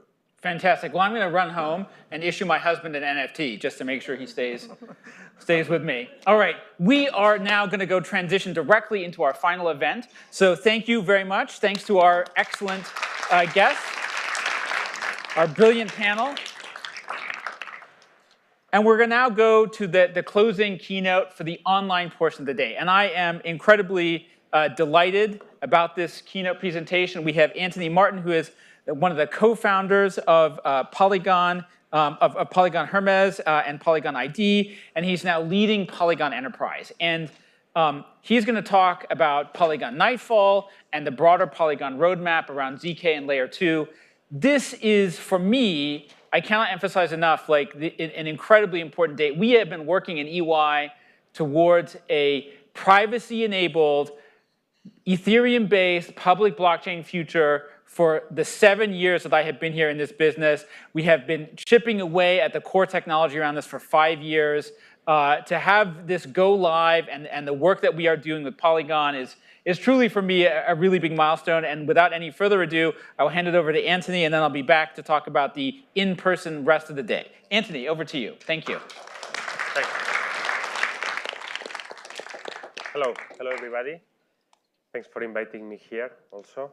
Today we'll try to explain the strategy that we have in Polygon for enterprise.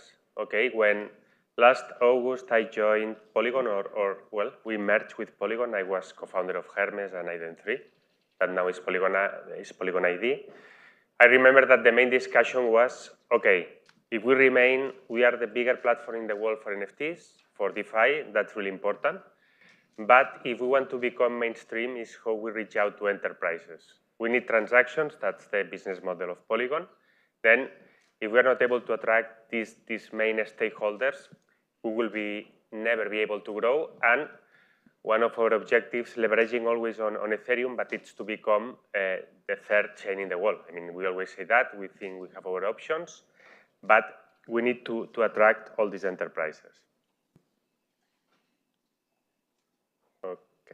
Okay, then let's have a global overview, which are the challenges and the different solutions that we have on the shelf for each one of these companies. First of all, I mean, Matic, originally, that's the seed of Polygon, started in 2017, as maybe you already know. Our mission is to scale Ethereum. I mean, I remember that 3 years ago, the price of Ethereum was around 300, and people were speaking about crypto winter or different options, but the truth is that this was not scaling. Then nobody saw which was the price of Ethereum if it was not able to onboard all these transactions.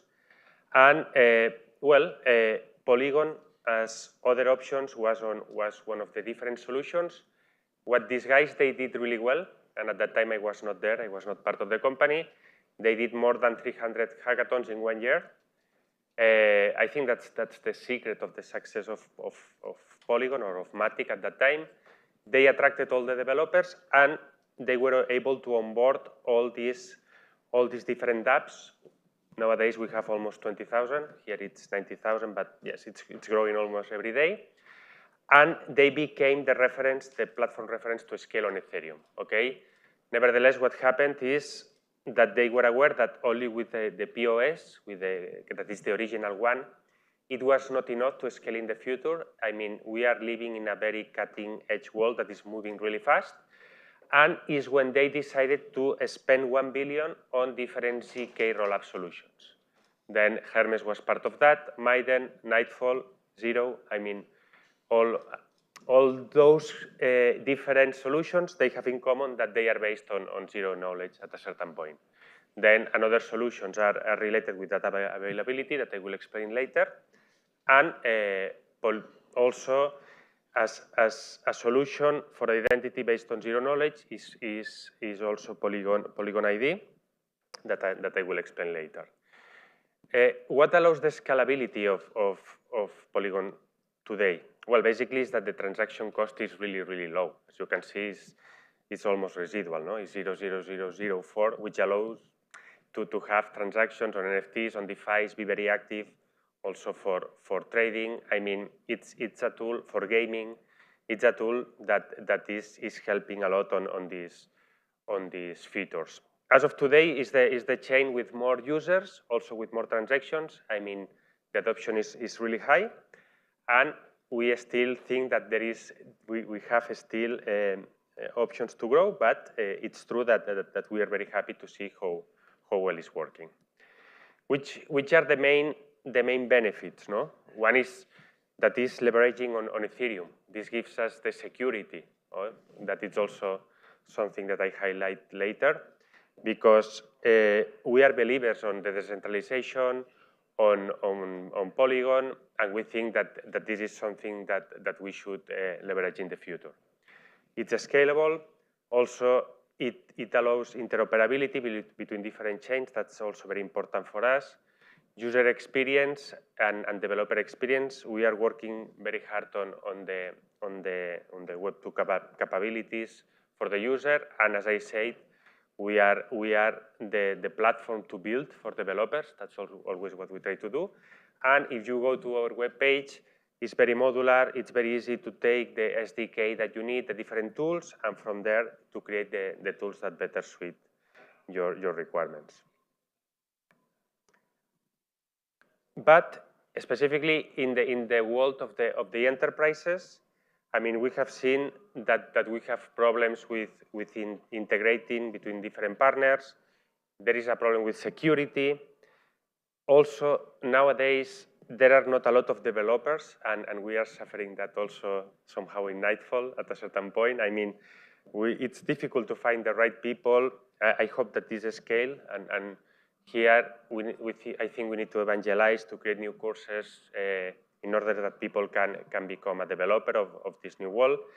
Also for business, for big enterprises, I mean, why I should join blockchain? I mean, and I think they are right. I mean, we don't need always a blockchain solution for all the companies. I mean, sometimes it's better a single server, and you don't need to overcomplicate your life and your expenses. Also, companies, and this is, for example, one problem that Nightfall is specifically addressing, they are very sensitive on private data, okay? What my competitors will be able to see in the public chain. We are also in Polygon, we are speaking a lot with regulators.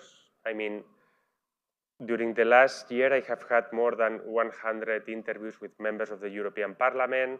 Also, we're speaking with the FCA. We are trying also to reach out also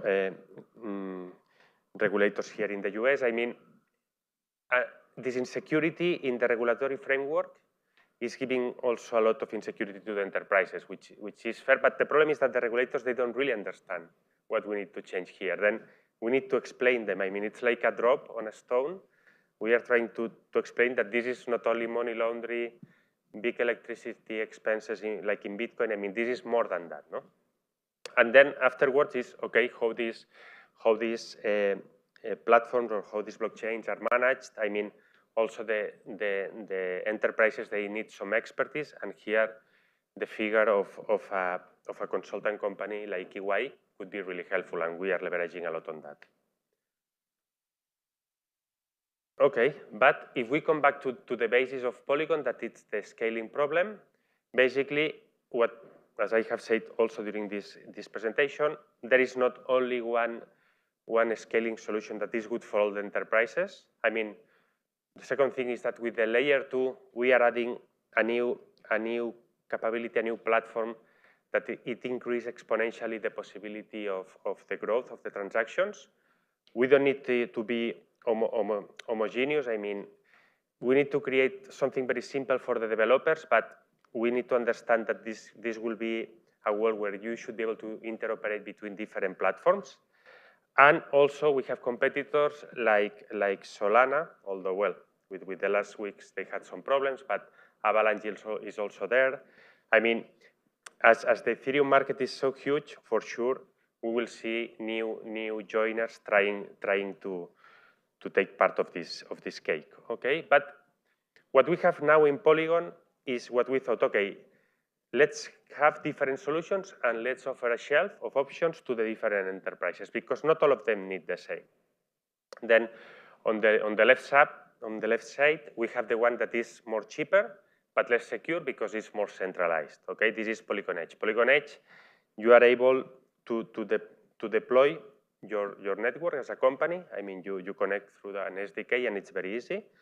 And each certain amount of blocks, there is a hash that goes to Ethereum, but it's true that it's the less public, no? It's almost private. In the middle, we have the POS, the original one. Here we have 100 validators. Okay, I accept that there is some centralization, but it's true also that it's difficult to find another blockchain that has this amount of validators.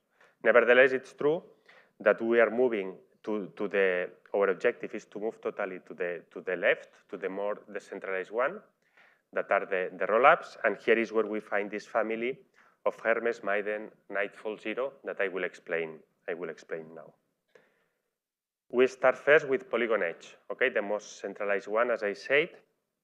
Nevertheless, Polygon Edge is also allowing us, as it's so modular, you can connect edge from different companies, and then you have the new concept that we named SuperNets. Okay, this concept was launched 1 month ago, and is working pretty well. And here, the best thing is that it's very flexible.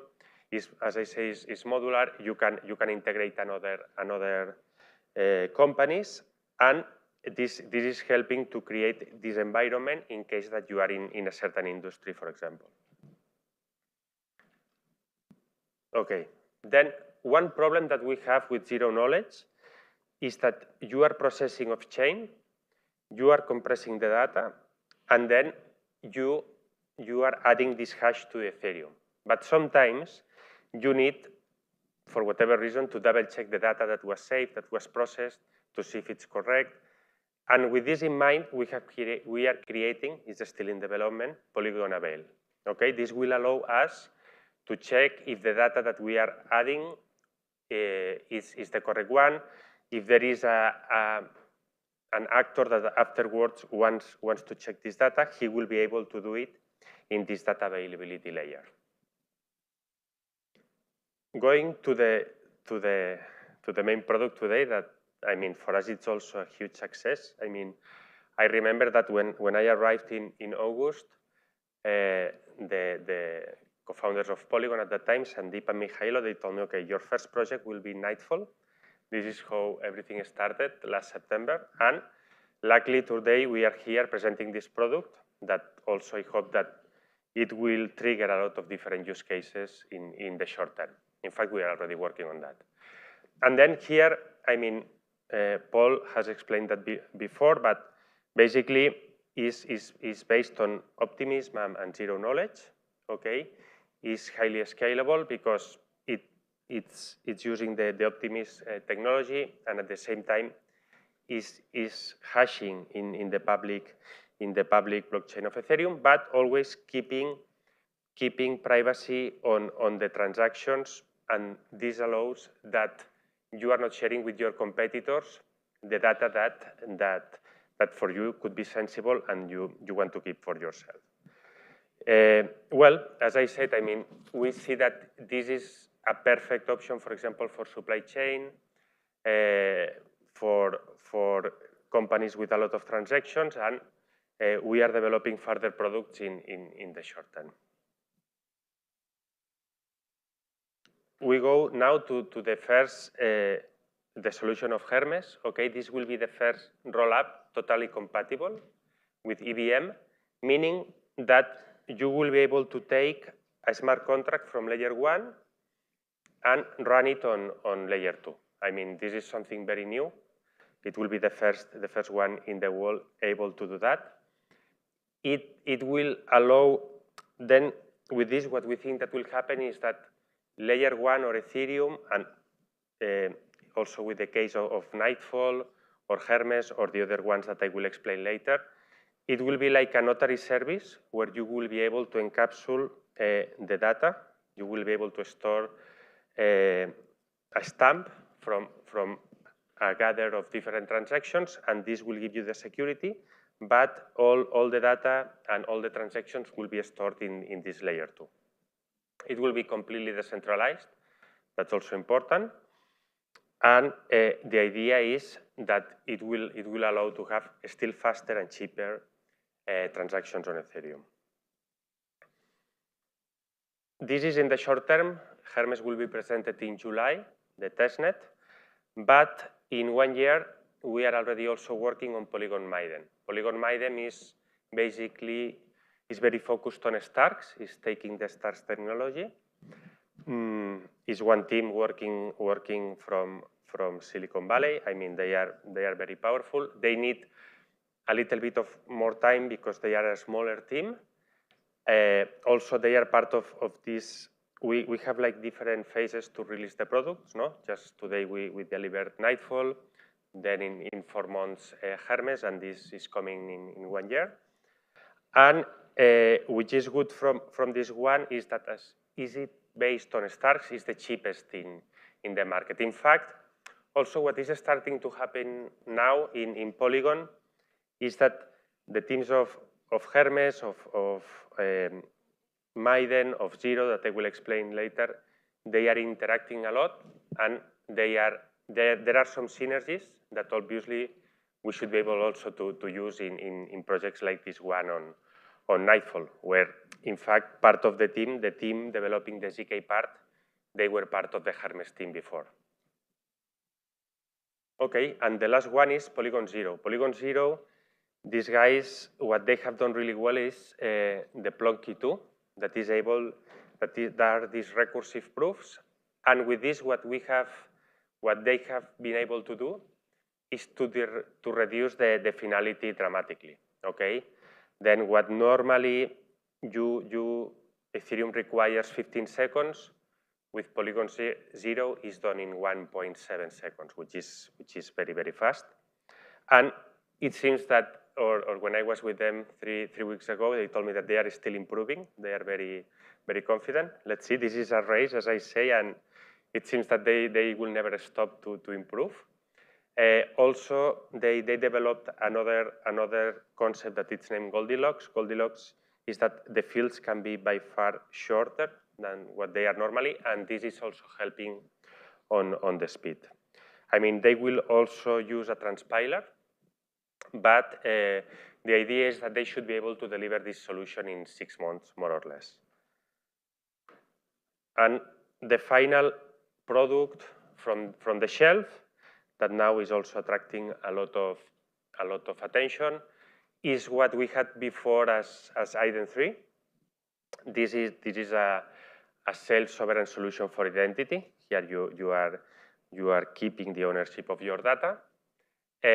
In fact, how we created this product was for voting. I mean, in our case, we are coming.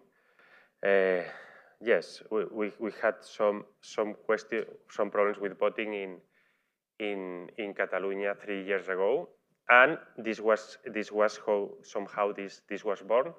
At a certain point, what we saw is that in order to vote, you needed to scale, because only with 15 transactions, it's very difficult that a whole country can vote. And from there, the spin-off from that was Hermes, was the payment platform. Then this is the original product, how our company was born. And here, what is very important is we are starting to work with governments, also with some financial institutions. I mean, they are very interested on that. For them, it's very important for the travel rule, for the KYC, as you can imagine. And the good thing with this is that you will be able to prove something without disclosing your data, okay? Which is the good part of this. Then this is something that can be applicable for all these companies that require to prove something without giving all our data for free. Then nowadays this is using Thircom, is growing a lot, and in the next time it will be part of the Polygon family. And in fact, in 3 weeks or 4 weeks in HCC New York, we will present the application of Polygon ID for DAOs, precisely. And yes, basically, these are the main products that we have on the shelf. I know that now is time for lunch. But, well, in any case, if you have any questions, something that you want to ask, please let me know.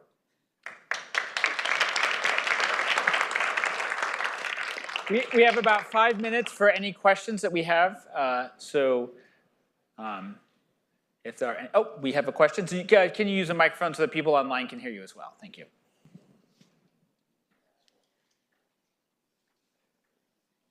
Hi, Victor Locken, I work at BNY Mellon. Just a question about sort of the long-term strategy for Polygon. You know, Ethereum is going to upgrade to proof of stake as well. I know you have multiple different consensus or algorithms that you're looking to deploy. How does this all converge over time for you? Is there an abstract layer that you apply over all these different methodologies? And once the proof of stake switch occurs, how does that impact Polygon? Well, of course, we are thinking a lot on that, but I think it will be really good. It will be really good. Why? Because the proof of, once the proof of stake is working, nevertheless, it's not going to solve the whole problem. Why?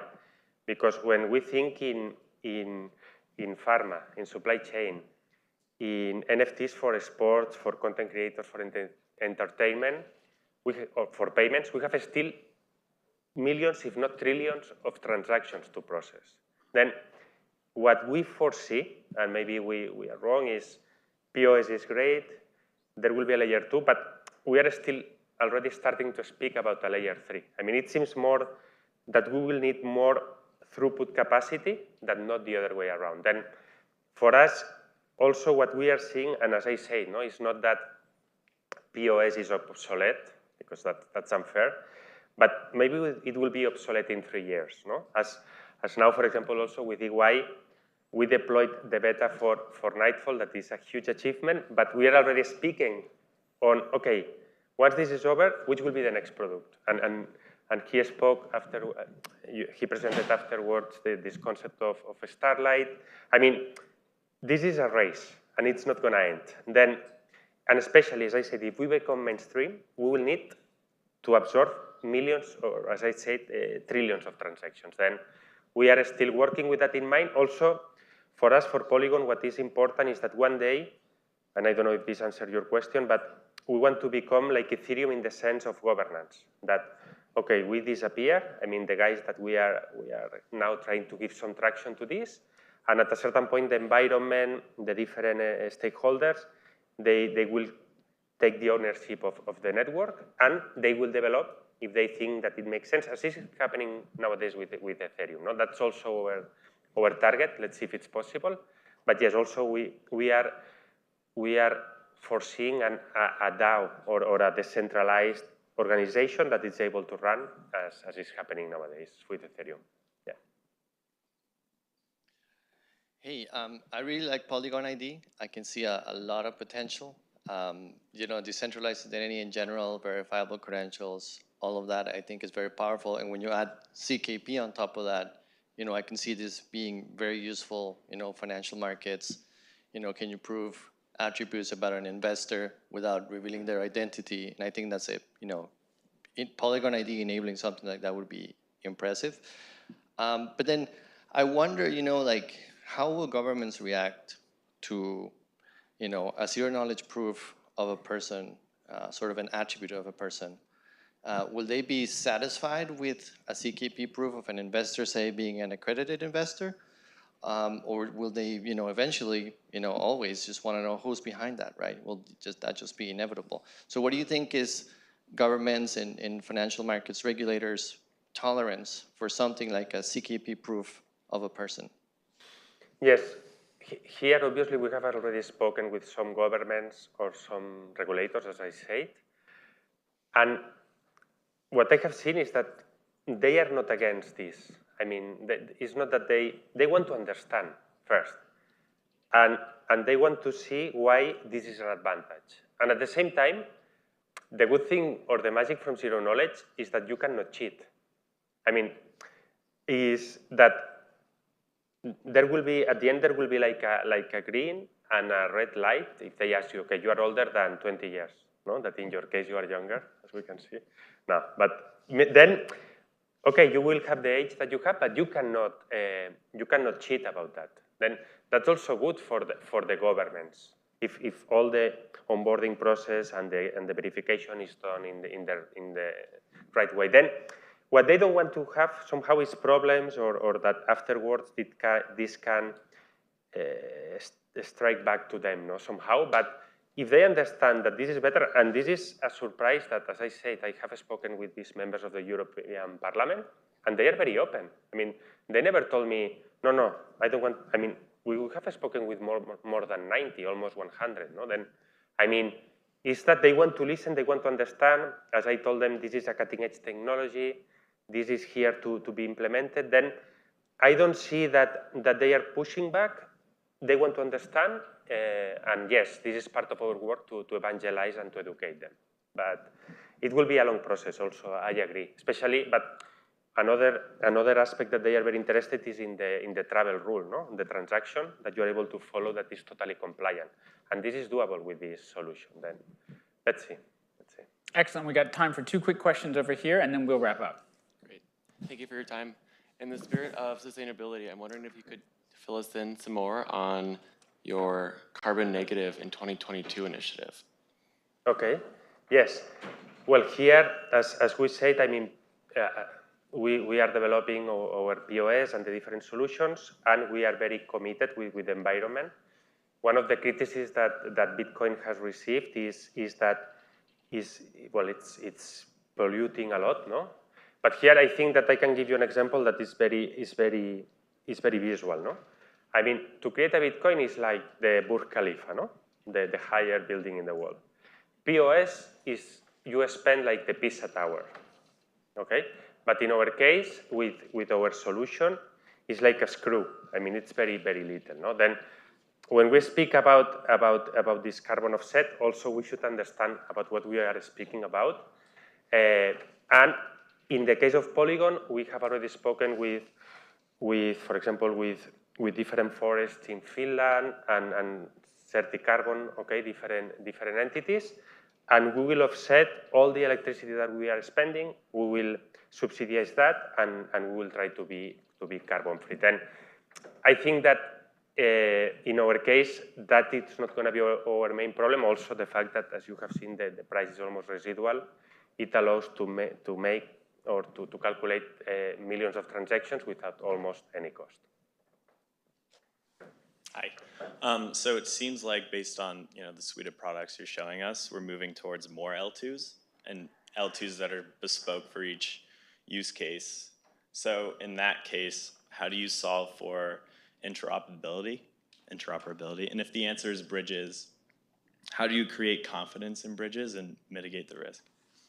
Totally. I mean, we have seen problems with that in recent times. No? Then, in our case at least, we always believed in interoperability by design since the beginning.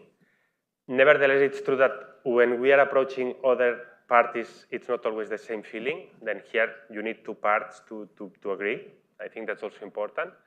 And about the bridges, yes, we have seen that that's a problem in recent times. Developers and technicians are working on that. I think it's a challenge for us as environment in the short term.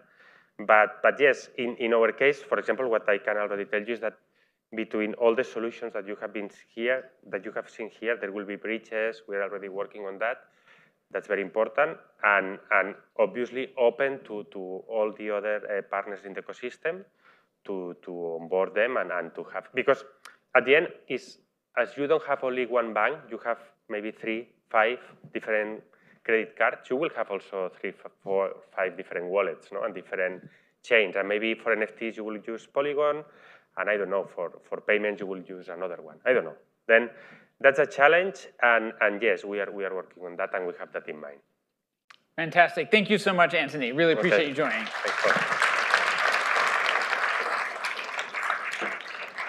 Okay, this brings us to the end of the online portion of the event today. So don't everyone go anywhere, because let me wrap this up a little bit here with a couple of pieces of information. First of all, this is your last chance. You have until 4 p.m. today, if you're online or in person, to collect your proof of attendance token, right? This is your key to future wealth, or maybe not.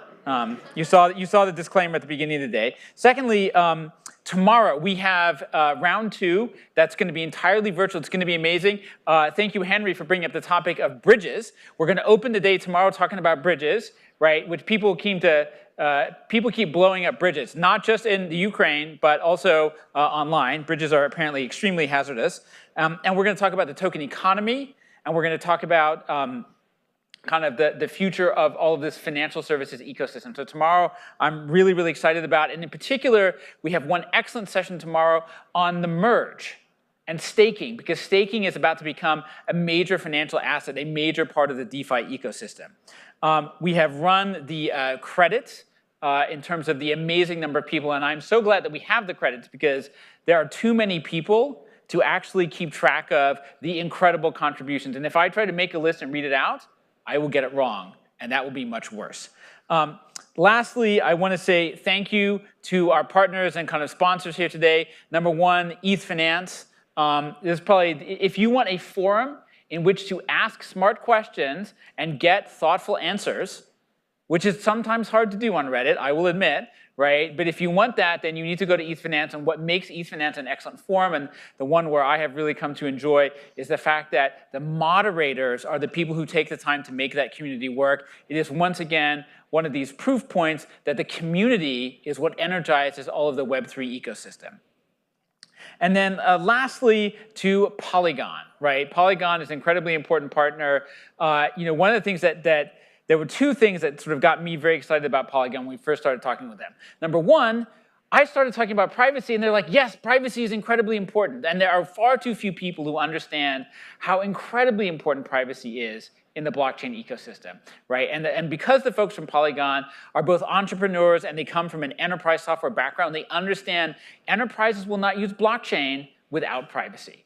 That's item number one for us. And then number two, right, Polygon cooperated with us enormously in the whole category of understanding that what we have to put out stays in the public domain.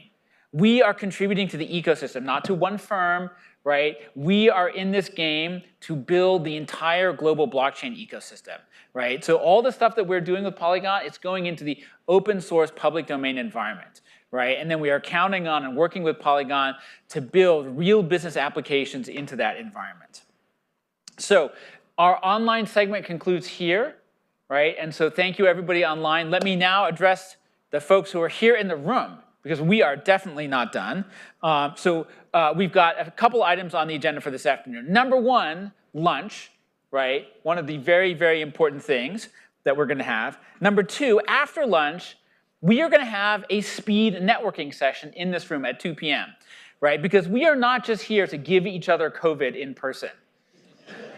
We are here to consciously and thoughtfully meet other people. That is the point of making the effort to go to a physical location and interact with other people. And I think, in the past, we just sort of assumed these things would happen automatically. And I think after the pandemic, it's incumbent upon us to spend a moment to think consciously, okay, I'm taking the time out of my schedule to shift out of my pajamas and into my Lululemon leisure wear and take the subway downtown and actually interact with other people. And so I should consciously attempt to interact with other people, right? And then we're gonna have master classes, right? 3 outstanding classes this afternoon that are only available to the in-person folks. And then finally, I know, I'm keenly aware that right now in Miami, there's this gigantic, ridiculous party going on called Permissionless, right? And people are hopping from one bar to another, right? It's 1 p.m. Like half of them are already so drunk they can't make it through the rest of the day. And I know some of you are missing that to be here. And so we're gonna have the Polygon Nightfall launch party here, right here, starting at 5 p.m. And in order to give you the full effect of Permissionless, it will wrap up promptly at 6:30. Because we're an accounting firm at heart, and this is how we party. So we will sound the triangle bell in 1 hour for those of you who want to do the rapid networking session. Otherwise, the caviar, lobster, and other fine dining options are just through those doors. Thank you so much.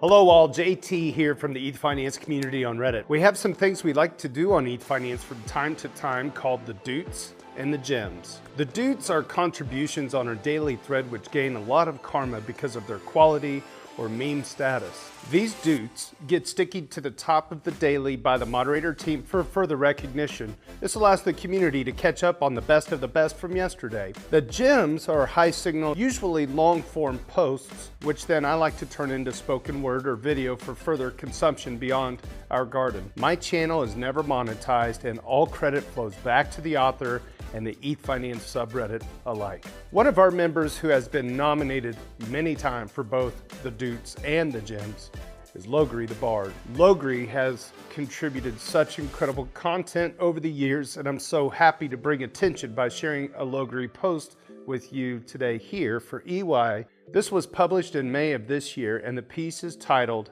"The Tide of Technology." It should be noted that of the 80,000 members of ETH Finance, only about 10 are public figures like JT and Paul Brody. That's why JT will narrate this script on behalf of Logri the Bard. Whose voice is that? I'm the voice of Paul Brody's t-shirt collection. Nobody has a voice for their t-shirt collection. No one has a t-shirt collection like Paul Brody. Good point. Carry on. This post is targeted at more of a developer audience than my usual writings. Whatever technical jargon is here shouldn't distract from the point too much if you just skim past it and keep reading. Whenever I see the too often FUD about some country evicting miners, KYCing wallets, or suing some company or other, I repeat this mantra: the tide of technology cannot be stopped. Technology is like a liquid that erodes whatever barriers you erect. It seeps through the cracks of the thickest stone wall. Trying to suppress it is like trying to compress a balloon with your hands. Wherever your hands aren't, the air comes popping out. There is no barrier you can put in place to stop the tide of technology. Nations may be able to slow progress a bit at great expense to themselves, but their failure is inevitable. This is true for blockchains as it was for the internet in China, electricity, and the invention of writing. Every major technology has had its objectors, and the Luddites of yesteryear lost as surely as the Luddites of today will. Anything that is in the world when you're born is normal and ordinary and is just a natural part of the way the world works. Anything that's invented between your 15 and 35 is new and exciting and revolutionary, and you can probably get a career in it. Anything invented after you're 35 is against the natural order of things. By Douglas Adams, The Salmon of Doubt. We are already past the inflection point where it would be deeply unpopular to ban crypto. This technology is being adopted faster than the internet. We're on track to reach 1 billion users in 3 to 5 years. We are at the bottom of the S-curve, staring at a 6 billion user cliff and a once-in-an-ever opportunity. This isn't just the rise of a new company or a new commodity. This is the birth of an entirely new asset class. This is a multi-trillion-dollar opportunity. Raoul Paul, Real Vision Finance 2021. Backing this asset class is a new technology. The capabilities of this new technology don't just offer an order of magnitude difference from its predecessors.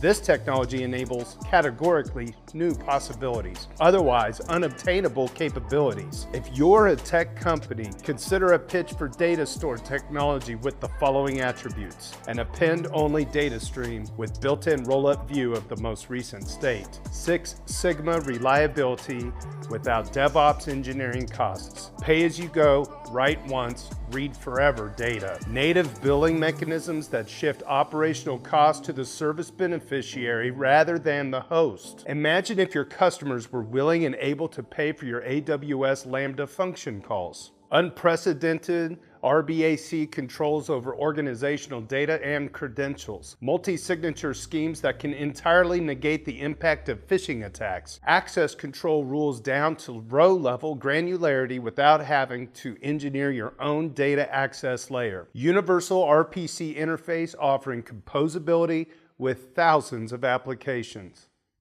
What are you talking about, man? It sounds fancy. I'm talking to my friends. Get out. Oh. It looks like you're talking to a camera to me. Okay.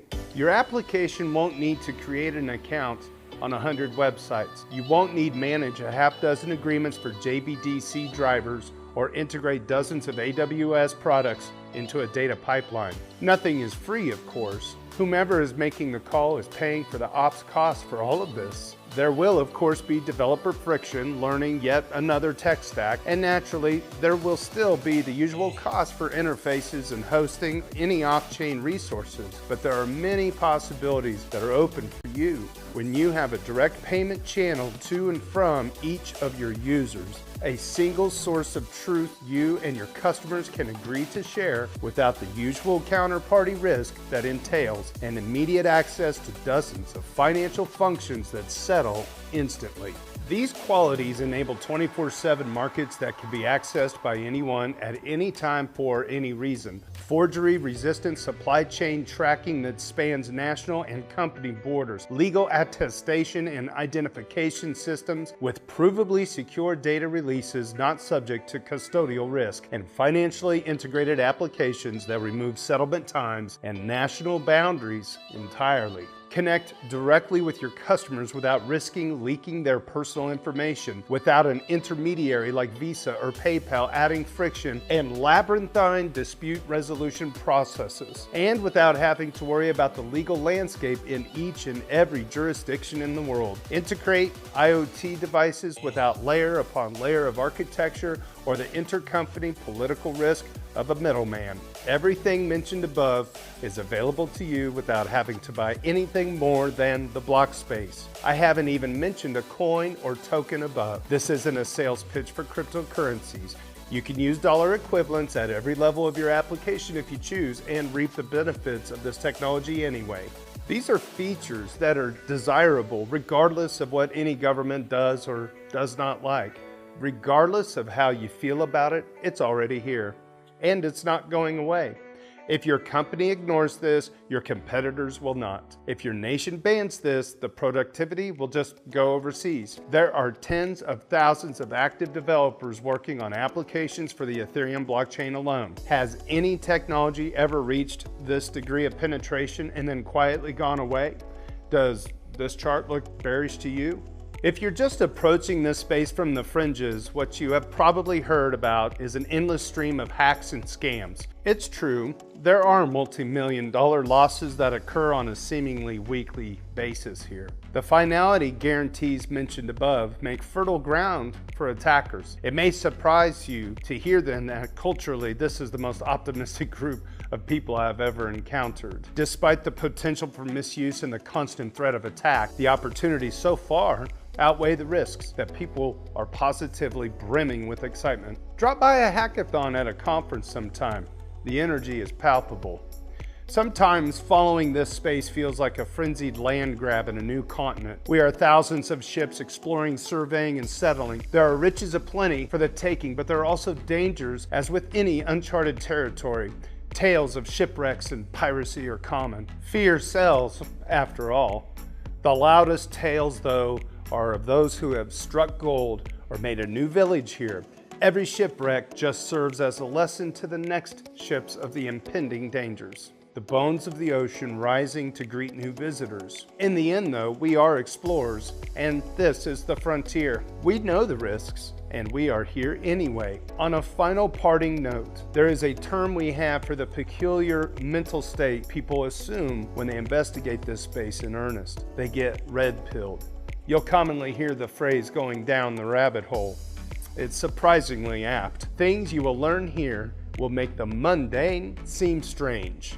We regularly engage in conversation on everything from philosophy and morality to academic game theory and coordination governance mechanisms, to financial primitives and the nature of money, to highly technical software architecture design. At some point on the journey, you'll look at the world and what used to be normal will look insane and corrupt. It's a true looking glass moment. You'll never be the same after it. Thank you so much, Logri the Bard, and thank you once again to Paul Brody and the amazing team at EY for allowing ETH Finance on Reddit to come along for the ride. On behalf of ETH Finance and the moderator team, my name is JT. Cheers and big hugs from Kansas City.